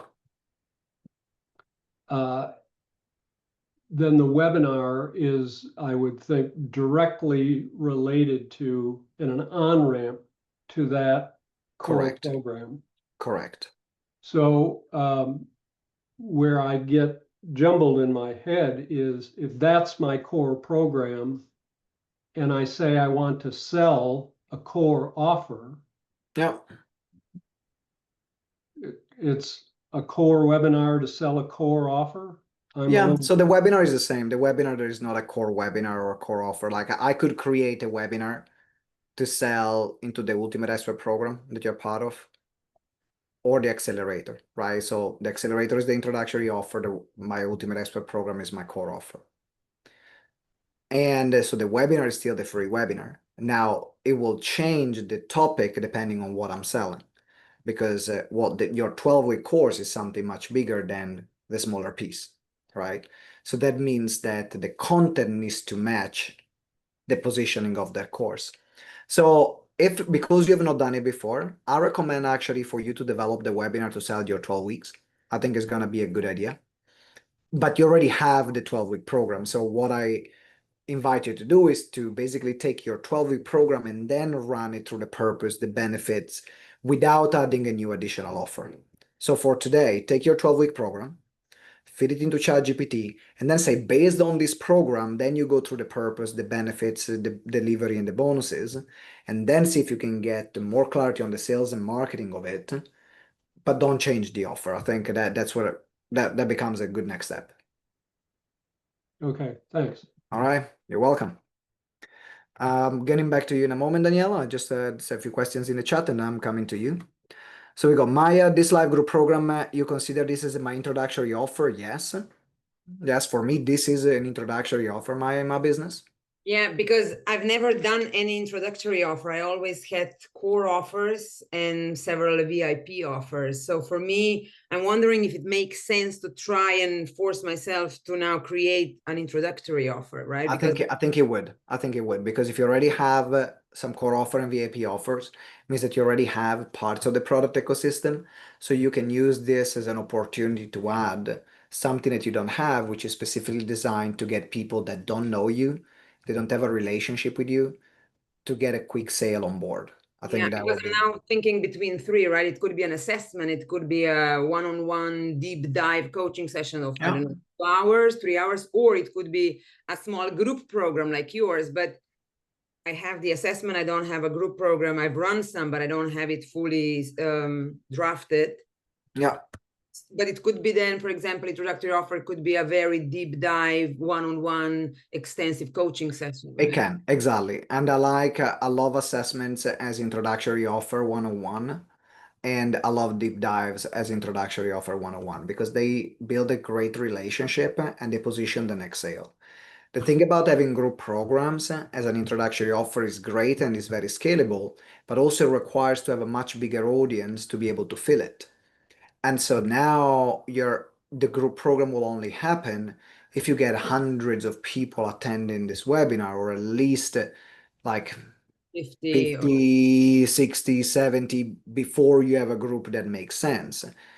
And so it's always, and also now they need to be available and free at a certain time and needs to show up. So it's more difficult to sell something which is group compared to say, hey, this is my introductory offer, either buy now or book a call to explore how you can buy it. And that becomes the easiest one to develop as well, because now you don't need to think about the group dynamic, the resources and so on. It's just something that you can have one-to-one with them. the reason I'm asking, because I love the group setting, like I love doing it, right? But I don't have it drafted enough to have some quick results. That's why I'm a little bit, but just one last clarification. In a group program can also be a core offer, right? At a certain moment, it can be actually. Again, that depends on the price point, right? Exactly. Okay, perfect. Thank you. All right, you're welcome. Selena, what do you want the ChatGPT link? Because ChatGPT, you can go on chatgpt.com, or Selena, do you want the prompts? Because if you want the prompts, I'm gonna give here. Just 1 second. Okay, the prompts. All right, that's brilliant. There we go. Yeah, Rita, if your product is already ready, then do you use the offer prompt, but you can attach it, you can feed it the product already. And say, okay, here is my offer, and then you go through the different steps because it's gonna help with the sales and marketing of it. So feed what you have, Rita, and then you can then go the process, but just the process by saying, hey, here is my offer. Now let's go through it based on this offer without creating a new one. So as much detail about the offer as possible. Yeah, so if you have, for example, like a website that you can Uh-huh. feed or a document that you can Okay. feed about the offer, you can do that. Yeah. And then go through the process. But only ChatGPT 5 will be able to analyze it because I'm already at the limit after the first exercise. Okay, I'm not sure then. I'm not sure. So that's why I recommend people to upgrade, because it just means that don't get caught up in the limits, and also it really helps with the business. But Right. or otherwise you can write things manually and go to the lower version. Okay, how much time do we have for this task? Until past. Okay, thanks. You're Simone, welcome. what was Just 1 second, Jiten. I need to Yeah. respond to Danielle, and then you're next. Thank So you. Danielle. So even though I already have the program, the Career Renaissance, I asked it to come up with 3 different options, other than the Career Renaissance or with Career Renaissance, and it did come up with 2 other very interesting options. One that's very similar, but the wording is different and more up to date with the current market. And the third one was AI based. In other words, a lot of people are fearing that they will become irrelevant with the onset of AI, which was also very interesting. And then it rated all 3. My Career Renaissance and what ChatGPT called purpose-driven leader reset are neck and neck. The second one, the purpose-driven leader, is slightly above. So I think I'm going to go with that. It's not that different from what I'm doing. You've already worked on that particular offer on Career Renaissance. You already have a sales and marketing material on that. So that will mean recreating. No? I think it will be the same material. I'm just calling it something different. Okay. I think there is nothing wrong with Career Renaissance, as you have worked on that for a while. Yeah, it's just Because ChatGPT is going to give you good ideas anyway, right? Yeah. And so I could keep changing the name of the webinar conversion accelerator every time I run one, asking ChatGPT. Or I can keep the one that I have. And I think that you spent a lot of time also with the identity of Career Renaissance, what it stands for, who is it for? Like there is something way deeper. There is a connection that you have with Career Renaissance based on the work that we have done together, which you will not have otherwise. Yeah. So I'll say keep the same title, the subtitle, don't change it, and then go deeper. The one thing that I think is worth exploring is how do you update it based on the current market, right? Because now with AI, the fear of people getting laid off, so exactly that content. I think that becomes good. The content on that, yeah. Okay, that's what I'm feeling. Thanks. All right, you're welcome, Danielle. Yes, Jitan. Thank you. So we now continue from the prompt of create a full summary of my customer avatar, and then the prompts after that, or Yep, exactly. So you stay all right, from the thank you. prompt that you had, the customer avatar, then you have the setup prompt Yeah, where you decide, and then it's gonna give you okay, the three options. And then yeah, either you confirm one of the three or you can interact by changing one of the three. Once you're okay, happy cool. with one of the options, then you move to purpose. Thanks a lot. Cheers. All right, you're welcome. Okay, let me just check with Diane. You could redo this exercise later today. In the steps, you hit the limit, then pause. Yeah, absolutely. That's a great option, Diane.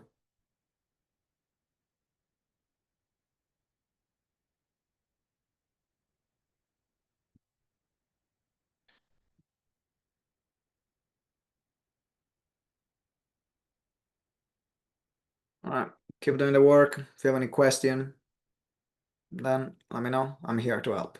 And the services, let me go back on the slides so then I can show you what I meant.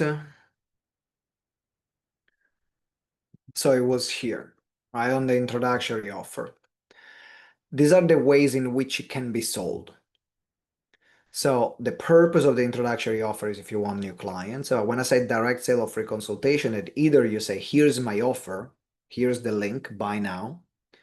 Or you can say, nothing to buy today, book a call with me to see how we can work together. The distinction, which I'm going to help you make next week, though, in terms of which call to action you're going to use, because it's not relevant right now, is mainly how good are your sales skills. If you're really good at selling and presenting, a direct sale makes sense. If you are not, invite people to a free consultation because it makes it easier for someone to buy and for you to build your confidence and sales skills. So that's what it meant in terms of difference. Did I answer your question?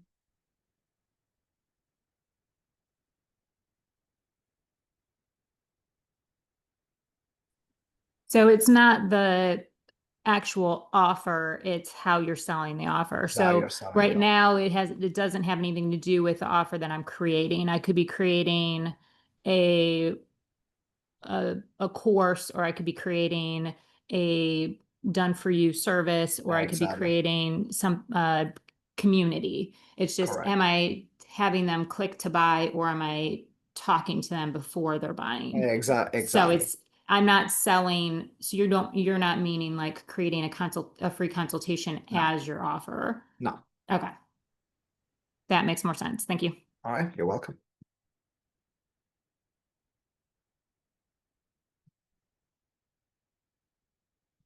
And Sami, I think even if you have to do everything from the start, it's worth going to a breakout room. Like if that's your only reason, just to have the conversation and to look at the idea about even why it was wrong. One of the reasons why we do it is because it helps, like sometimes talking through it with someone else. Like when we explain something, even when something is not right, we get clarity ourselves. And so is just another layer that you will add. So if that's the only reason why, I'll say going to the breakout room, unless you have another reason why that you say, actually, I don't want to go, which I respect that anyway. Oh, I'd love to go. Thanks. Ciao, Simone. You hear me? Yeah, I can hear you. I can hear you, Sami. Yeah, no, because I had troubles with ChatGPT and I upgraded it, but then I lost all the information. Ah, okay. Yeah. So yeah, and I need to redo everything. And so, and I'm kind of overwhelmed with all this. So I don't know. I need my time, you know. Okay. Yeah. Rewatch everything and do it on my time. I'm not as fast as everyone here. That's all right. And by the way, that's why we've created a course in this way, because you have a week to do it, right? Yeah. So for some people that are used to using AI, ChatGPT, and these processes, they can do it here.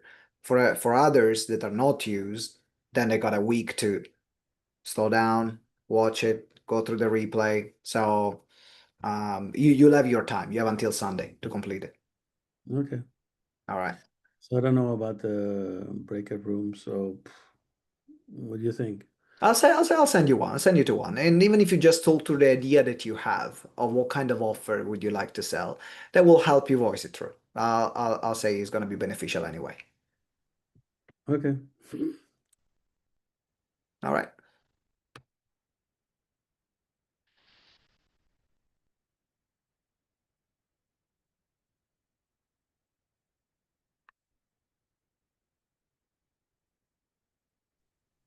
Simone, for the pricing, it looks like it gave me a suggested price for the webinar itself and not the offer. So do I just go back and clarify? Did you mention webinar in the ChatGPT flow? I've been copying and pasting. Yeah. What can you share your screen so I can Oh, sure. What it gave you? Where can I share?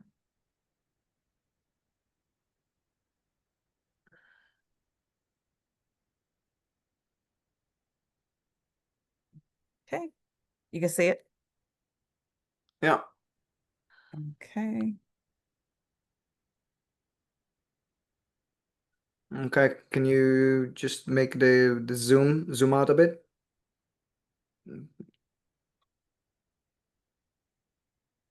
Yeah. And then let me know.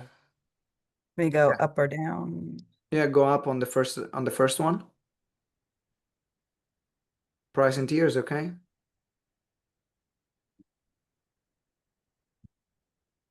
Yeah. Why it works? Yeah, I mean, this is the price that you're gonna sell on the webinar, but not of the webinar itself. Oh, okay. Oh, okay. I thought it Yeah, was so this is the price that it's giving you is linked to the offer that it helped you build so far. okay. And that's the price that you're going to sell on the webinar. Okay.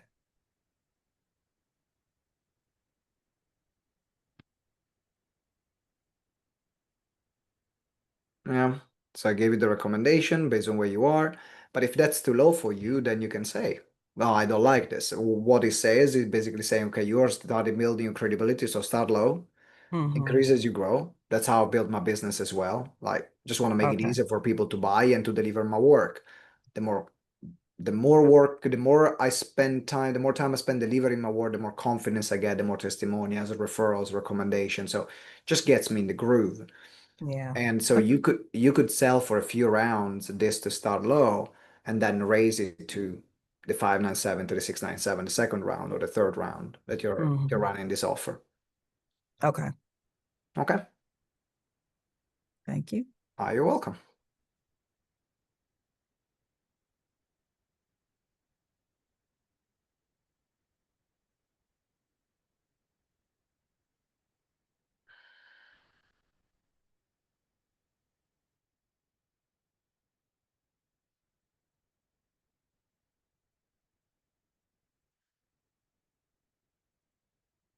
Yes, Gary? Sorry, me again. I'm getting options for my offer that are bigger than the signature course, multiple times bigger than the signature course. Mm-hmm. And in many ways, it looks like the three offers are just completely new, not something that I've already got that I was pointing to. So I must have done something wrong in the prompts. So in that case, I will say go back with it shouldn't given you options. So I would just re-upload what the offer is and say now read just like this is the offer I want to sell. I don't want any additional options. I just want you to tell me like the purpose, the benefits. And so you can take the elements from the prompts that are relevant and basically just correct ChatGPT and say, hey, you're creating options that I don't want. I don't want any other option. Just stick with this. This is what I need with. Rework it with the purpose, the benefits, and then work on that. Make sense? Got it. Thanks. You said that the first time, but it takes 2 times. That's okay. I'm here even for the third time, Gary, if it's necessary. I'm here. All right, Maya. Yeah, so I'm gonna go for the assessment in combination with a deeper dive coaching session. But now, what can be the bonus? Because, you know, for the group program, right? Community support, one-on-one sessions, the bonuses are quite clear. It's like Yeah. a no-brainer. But if I offer an assessment with a, you know, a debrief of results, and what could be the bonus? One of the things that I've used, which is the easiest one, is another call at the end after the assessment as a bonus. So they basically get two for the price of one. So they get the assessment, and then the assessment is done, is delivered, and then there is a gap in between, and maybe like a week after they get another call to, you know, to discuss the results of the assessment or to discuss some ideas and thoughts. And you can use that call also as a possibility to upsell. We have used it with a lot of clients. That model is part also the model that I use in GTeX, is like assessment first, deliver the assessment, gap in between for about a week. So it doesn't have to be a long gap though, like a shorter gap. Final call, discuss the result and implement, we call it like an implementation call, implementing the results of the assessment. And then you can use that to also as an upsell call. Because this is an assessment where they kind of go do 20 minutes of an assessment that's prepared, they get a debrief, but you need to debrief because the report itself doesn't say much. Right? Is that kind of an assessment? So it's a product itself, basically. That's why I'm a little, but okay, I'll start there because nothing else resonates. Thank you. Okay, you're welcome.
The pricing for my introductory offer, which is just like a roadmap with some bonuses, is like the minimum entry ones coming up if like 500 to 700, and then their medium pricing is like close to a website build. Like it's not right. So lower them. Lower them. Okay. Like if the price is and that's where the adjustment and your conversation with ChatGPT. What we don't want to take is taking what ChatGPT suggests in our recommendation to face value. So if we find that a price sounds way too high or way too low, depending on what we are thinking to charge, then you can readjust and say, hey, I'm actually thinking about readjusting here. That's what I would do, Diane. Well, it makes me wonder, like, are they creating a package that's just too much to deliver? Or does the package, like, does the offer need to be adjusted down to be a smaller offer, or is the pricing just not accurate? No, it's just the price that it would suggest, because ultimately, if you pick the delivery, right, the delivery determines how much you're going to do. That's why I got you to pick the delivery and the bonuses, and not ChatGPT to pick the delivery and the bonuses. Because if ChatGPT pick the delivery and the bonuses, will create such a comprehensive monster offer with too many moving parts. And so if you picked, I want to deliver this, and this is going to be the bonus, you're in control of your delivery, right? Does it make sense? Okay. Well, it suggested bonuses, but I don't see where I'm telling it that I only want to do this bonus or that bonus. So in the prompt of the bonuses, if we're going with the prompt of the bonuses, there was here. So the prompt of the delivery, you see that you had to pick only the private delivery method. So you only pick one of these. The same in the bonuses. Pick your bonuses choosing from the following, and then you can just keep the ones that you want to deliver as bonuses and then remove the rest. That's why they're yellow. Right, but it's giving me multiple options for like everything. So there's like tons of different options. And then there's nowhere where I'm saying I just want to do consulting number 1 and done for you number 2. And then we're right away asking it to give us pricing. So should we be putting another step in to say I pick this one and this one? Yes, correct. Do that right now. If you're getting too many options, self-correct and say, hey, like remember, ChatGPT is like a human being, right? So if it gives you things that you're not happy with, and you say, no, what I'm looking for is this. So you're explaining what you're looking for. So in that case, you say, no, I just want to offer this and this as a bonus. Don't give me additional suggestions because I'm happy with this. And then you can go with pricing. Okay, thank you. You're welcome.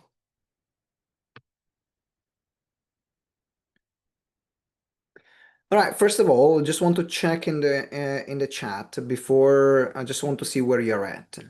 If you have done and you have a draft of the offer, just give me done in the chat. If you are not done, just give me a not done in the chat. Just want to see where you're at and timings.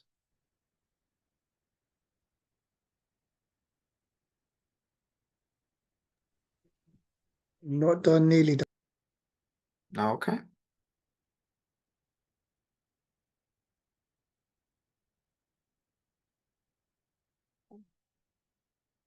So what I'm going to do, I'm going to give you 5 more minutes and then I'm going to send you in breakout rooms, right? So keep working on it for 5 more minutes. And then I'm going to send you into the breakout rooms. And I'll let you know, of course, what's going to happen in the breakout room. So 5 more minutes there. Before the price, we need to choose the selection, right? Because he gives 3 ideas. We need to choose one and then we go into the price, I think. So if I gave you 3 ideas, you had to select one of the ideas at the purpose option because you had No, I choose even option. at bonuses, at the end of the bonuses, it says now write, give me different ideas of bonuses. Yes. Then you pick, yeah, correct. Then you pick the ones that you want to deliver and then bonuses. move to the price. Yeah, okay. And then you move to the right one.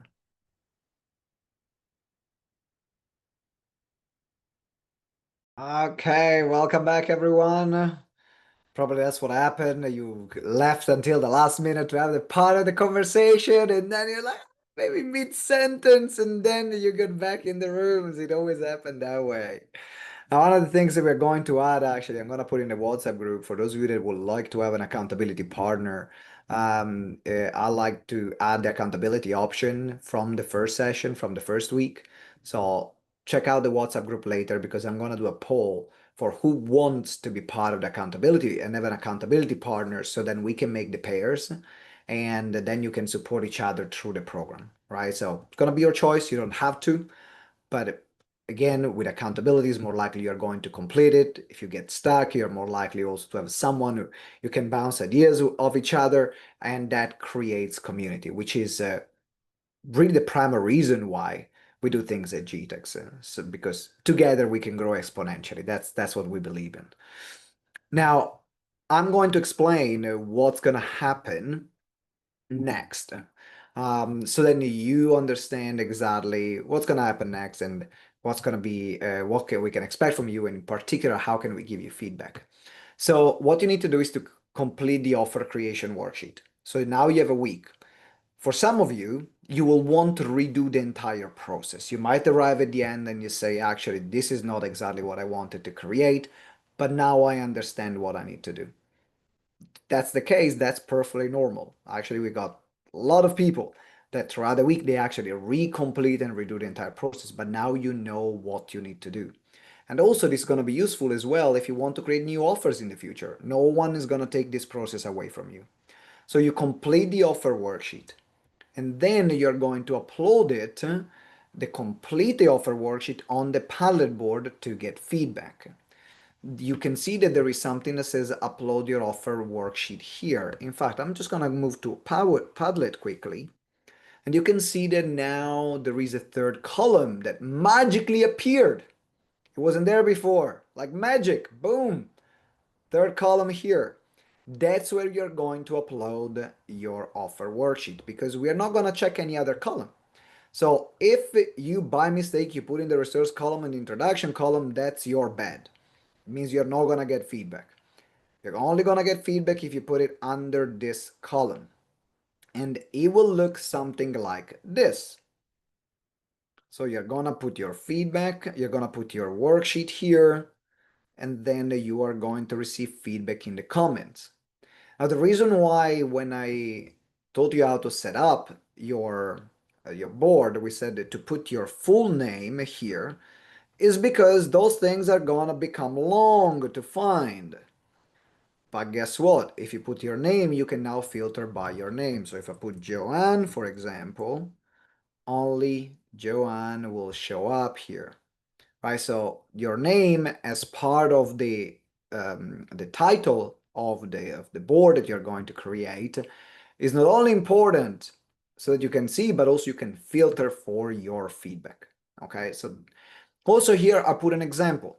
You can see as well that there's going to be there is an example on what a worksheet can look like. So if you're not sure if you're sending the right thing or not, you can use this offer worksheet example. But ultimately, the process has been designed that at the end, when you have now bring everything together to create a full summary of my offer, including all the information in this chat, this is good for me, even if it looks slightly different from the example, right? Because the AI will create a slight different variation. So this is what is expected from you.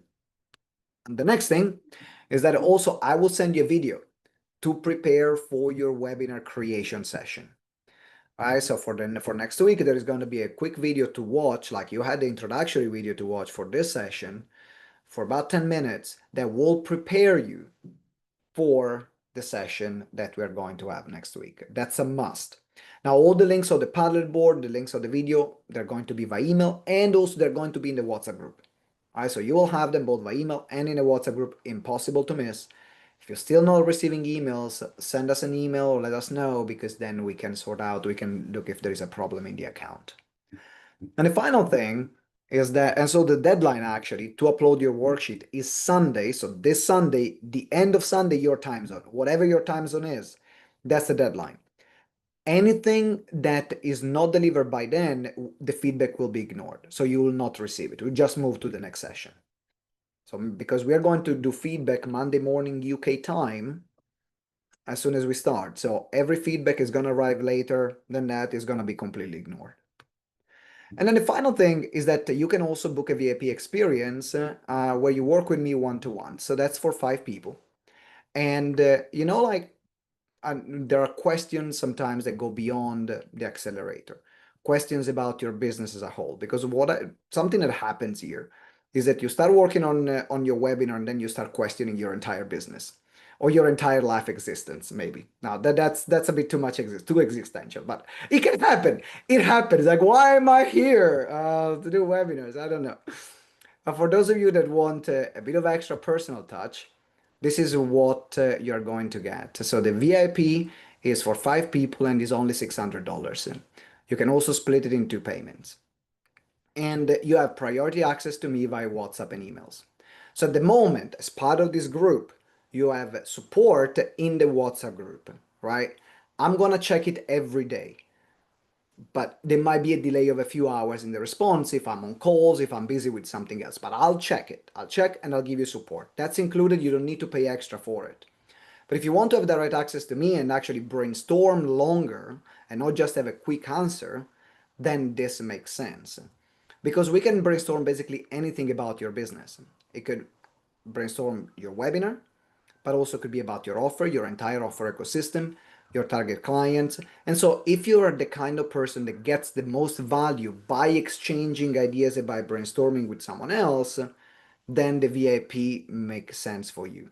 Also, you get an extra 30-minute session with me to use within the 30 days. So it's not just the exchange that we have, but then actually we can meet for 30 days, for 30 minutes, twice throughout the 30 days to again go deeper into the offer or the webinar if there is something that you're blocked about. And this is a great use of this particular session. And then finally, you also get personal feedback on your offer and your webinar, not just from our bot. So at the moment, I'm not checking personally every single feedback. It's the bot that does it. With the VIPs, there are 5, so I actually have time to actually check your webinar and check your offer. So that's an option. If you would like to go for it, in the Padlet board, on the Padlet board, pardon me, you have at the top something that says upgrade to VIP, max 5 people. Now you have time until Sunday. So until Sunday, you can make your decision to join the VIP. After Sunday doesn't make sense because then we have basically like another couple of weeks left, right? So doesn't make sense to upgrade to VIP. So if you're considering or you have any question about it, either you can message me or you can go on the Padlet board, you can make the payment, and then I'll reach out to arrange the first call and also the message exchange. Again, all the details as well will be delivered by email. So by email, you will have also the link for the upgrade.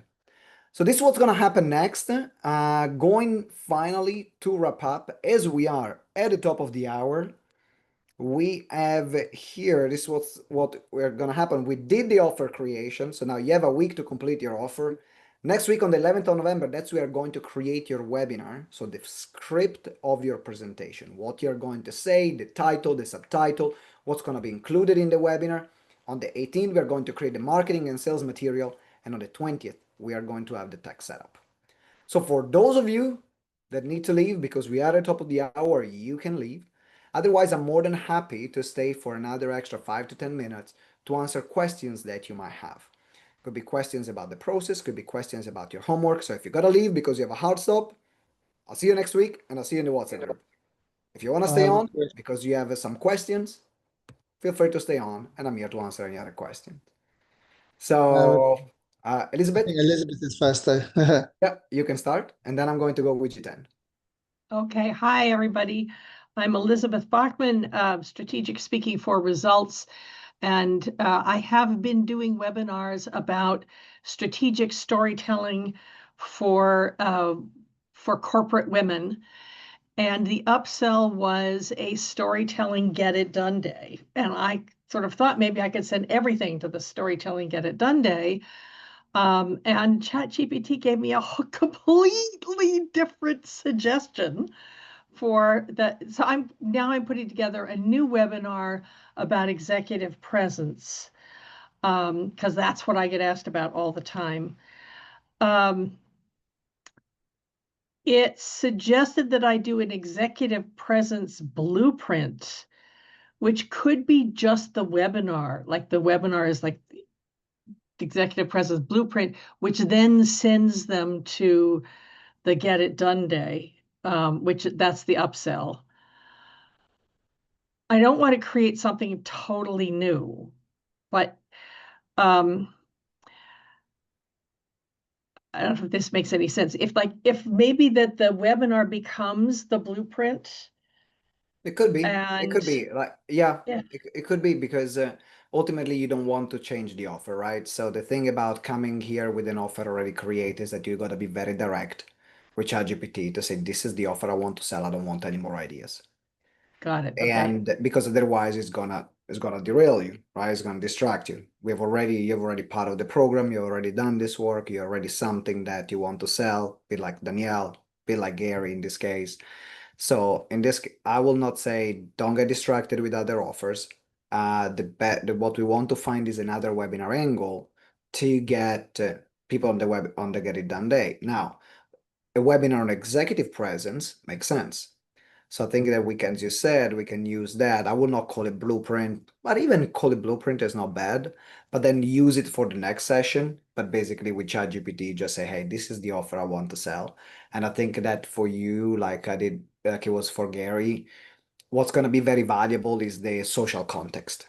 It's like, hey, how can I make this offer more powerful and meaningful without changing the name, without changing the delivery, without changing anything else, but making sure that it fits the social context of the ideal client and the transformation is clear. So that's, I think, with the level of clarity that you can get through this process.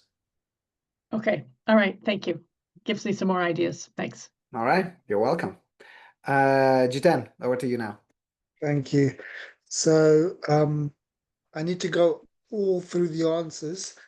But what I looked at was it kind of knows, yeah, what my ideal client is, their background, all that stuff. But the figures seemed a bit low. So I didn't contest anything yet. When I go through all, I'm gonna kind of see if it kind of fits into what I had in mind. Yeah, I just wanted to say that. And yeah, one also thing is like when I was picking the offer, it gave me three options, and I said actually it was a combination between a little bit of one and some of three, and then I said that, and then it, said something else. So yeah, just wanted to say those two things. If you had any comments on that. No, absolutely. So sometimes that's why as part of the prompt, I put the three options because sometimes it's the combination of some. It's not just one that hits. It's like, oh, it's a bit of this and a bit of that. And even tomorrow, when we are going through the webinar, we have in the same process, it's going to give you three titles and three subtitles. And sometimes it becomes a combination of both. So you did really well by saying, yeah, combine those. And this is take these elements from here and these elements from here. And then about the price, if you feel that it's low, you're ultimately the person who is charging the price, right? Yeah. And so if it feels low, you don't want to become resentful by selling something as something that you don't feel is worth it, right? So there Yeah. is because if you think about pricing, right? How long is a piece of string? The same thing can be worth. Someone can sell it for £1 or for 1,000. This the very same thing. And ultimately is you having that conversation, you feeling comfortable and confident and owning that price. And so what we want is to find that price range where that we can own. Right? Is Yeah. that price that makes me say, I can say that. It feels good to me. It feels good to the client. I still feel it's a great bargain for the client. And I know I can deliver on it and I can say it without biting an eyelid, right? And if that's the case, that's where you find that's where you check within yourself. Is it too high or too low? Right. Yeah. And just about that, just to quick, I know other people have questions. So I think the thing that might feels that it could come up for me is because I'm returning back to this space professionally after a while charging. There's that kind of that not fully integrated confidence, but also I am there, but sometimes I'm not kind of thing in terms of pricing. Do you know what I mean? Yeah. And that's why in that case, starting lower, then it makes sense, but you know why you're starting lower. Like there is a reason why it's not charging lower price for the sake of a lower price. Is because the lower price then helps the sale and you know that is there basically because also you need that to build confidence or or to get back into the cycle. So when I have no problem if I need business to lower my prices but I will not just lower my price for the sake of lowering prices, but I will create something at a lower price to get the ball rolling because business is a momentum game. Right? The more we do what we're doing, the more it happens. The less we do it, the less it happens, and the more momentum needs to be rebuilt. So what I want is to how can I rebuild that momentum, right? So in that case, if you say, actually, I've been out for a while, I don't fully own the price that I would love to charge. Let me charge a price that I can fully own right now for where I am. Yeah. Yeah, because I don't think I'm fully a basic like introductory offer whereby Yeah. you do a coaching session and you ups and the other thing is like another coaching. I'm a bit further on there, you know. Yeah. All right. Yeah, thank you. I hope that helped. Cheers. All right, you're welcome. Okay, I'm going to answer Roxana and then no, okay, Maya and then Roxana. So Maya. For someone who's niching down for the first time, right? And Woohoo! yeah, after 3 years or 4 or 5 or whatever, right? Let's go.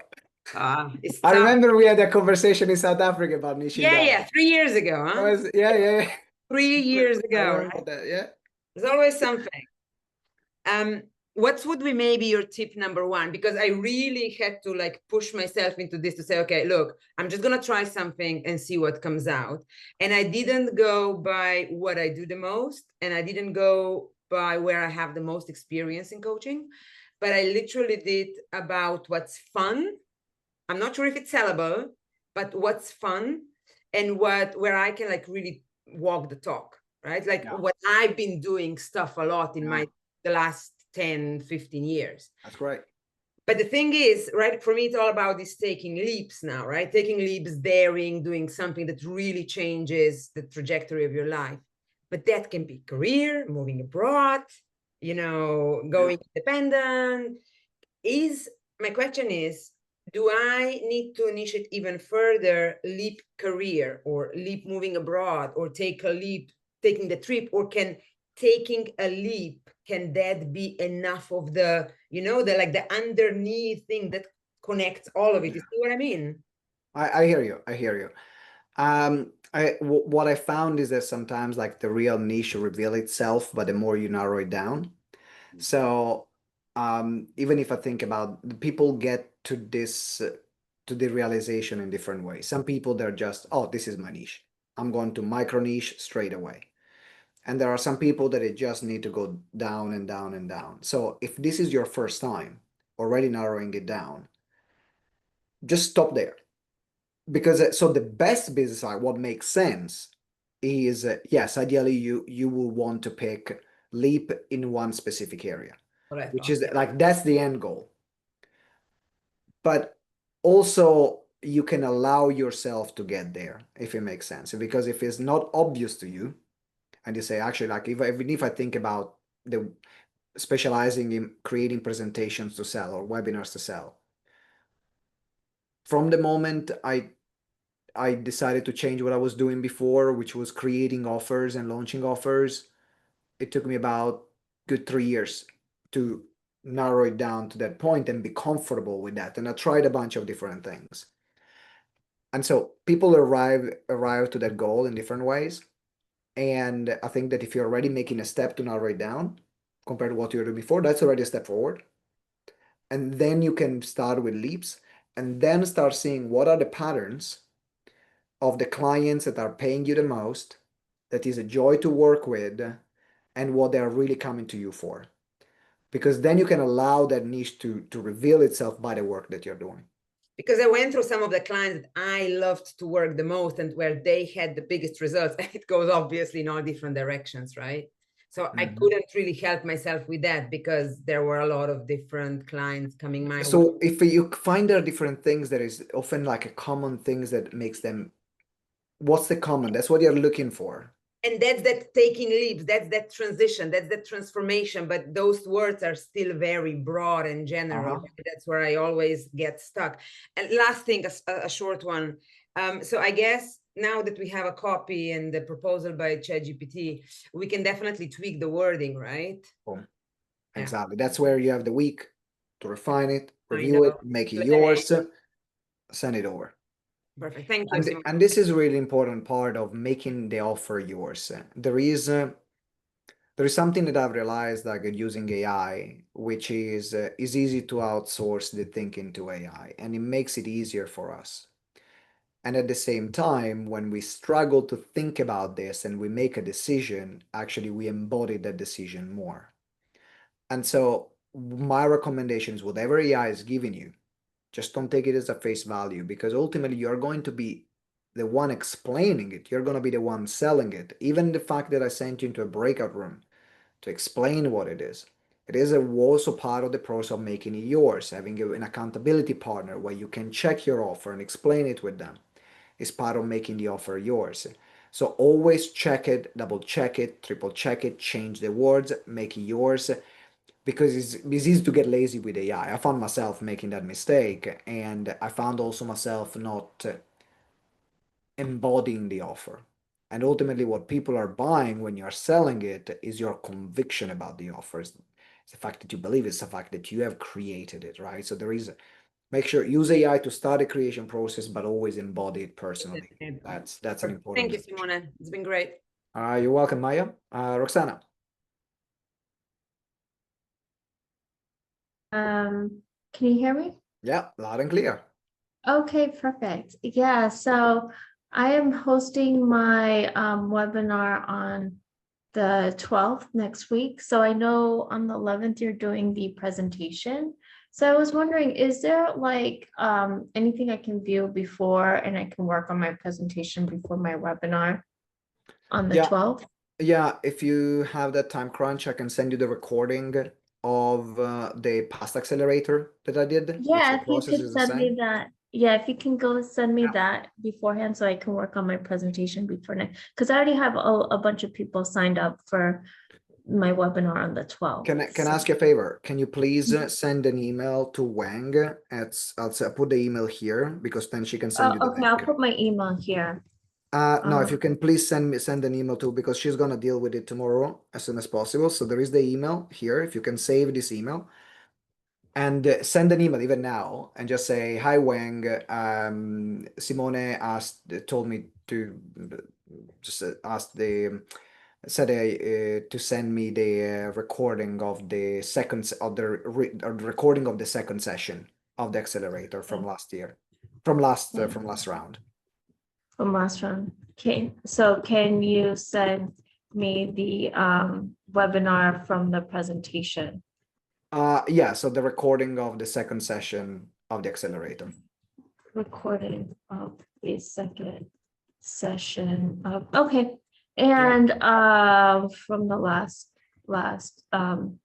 session on presentation. And then also I wanted to do the VIP. So if I do the VIP, do I get access to you before my webinar? Yeah, absolutely. So in that case, what we can do is that we can send you the recording straight away. So tomorrow Wang will send you the recording. You can go through it, rework the webinar, and then we can have a session based on the changes that you have made. Or if you have questions while you're going through it, then you can WhatsApp me, send me a message. That works perfectly. Okay, great. Thank you so much. I'm All gonna right, go ahead that's and my pleasure. Thank you, Roxana. you. Any other questions? Anyone else has a question? Yeah, I'm thinking of possibly signing up for the VIP, but I think I need to speak to you about that, you know. Okay, all right, send me a message. No problem. Thanks. Cheers, guys. See you next time. All right. Any other question?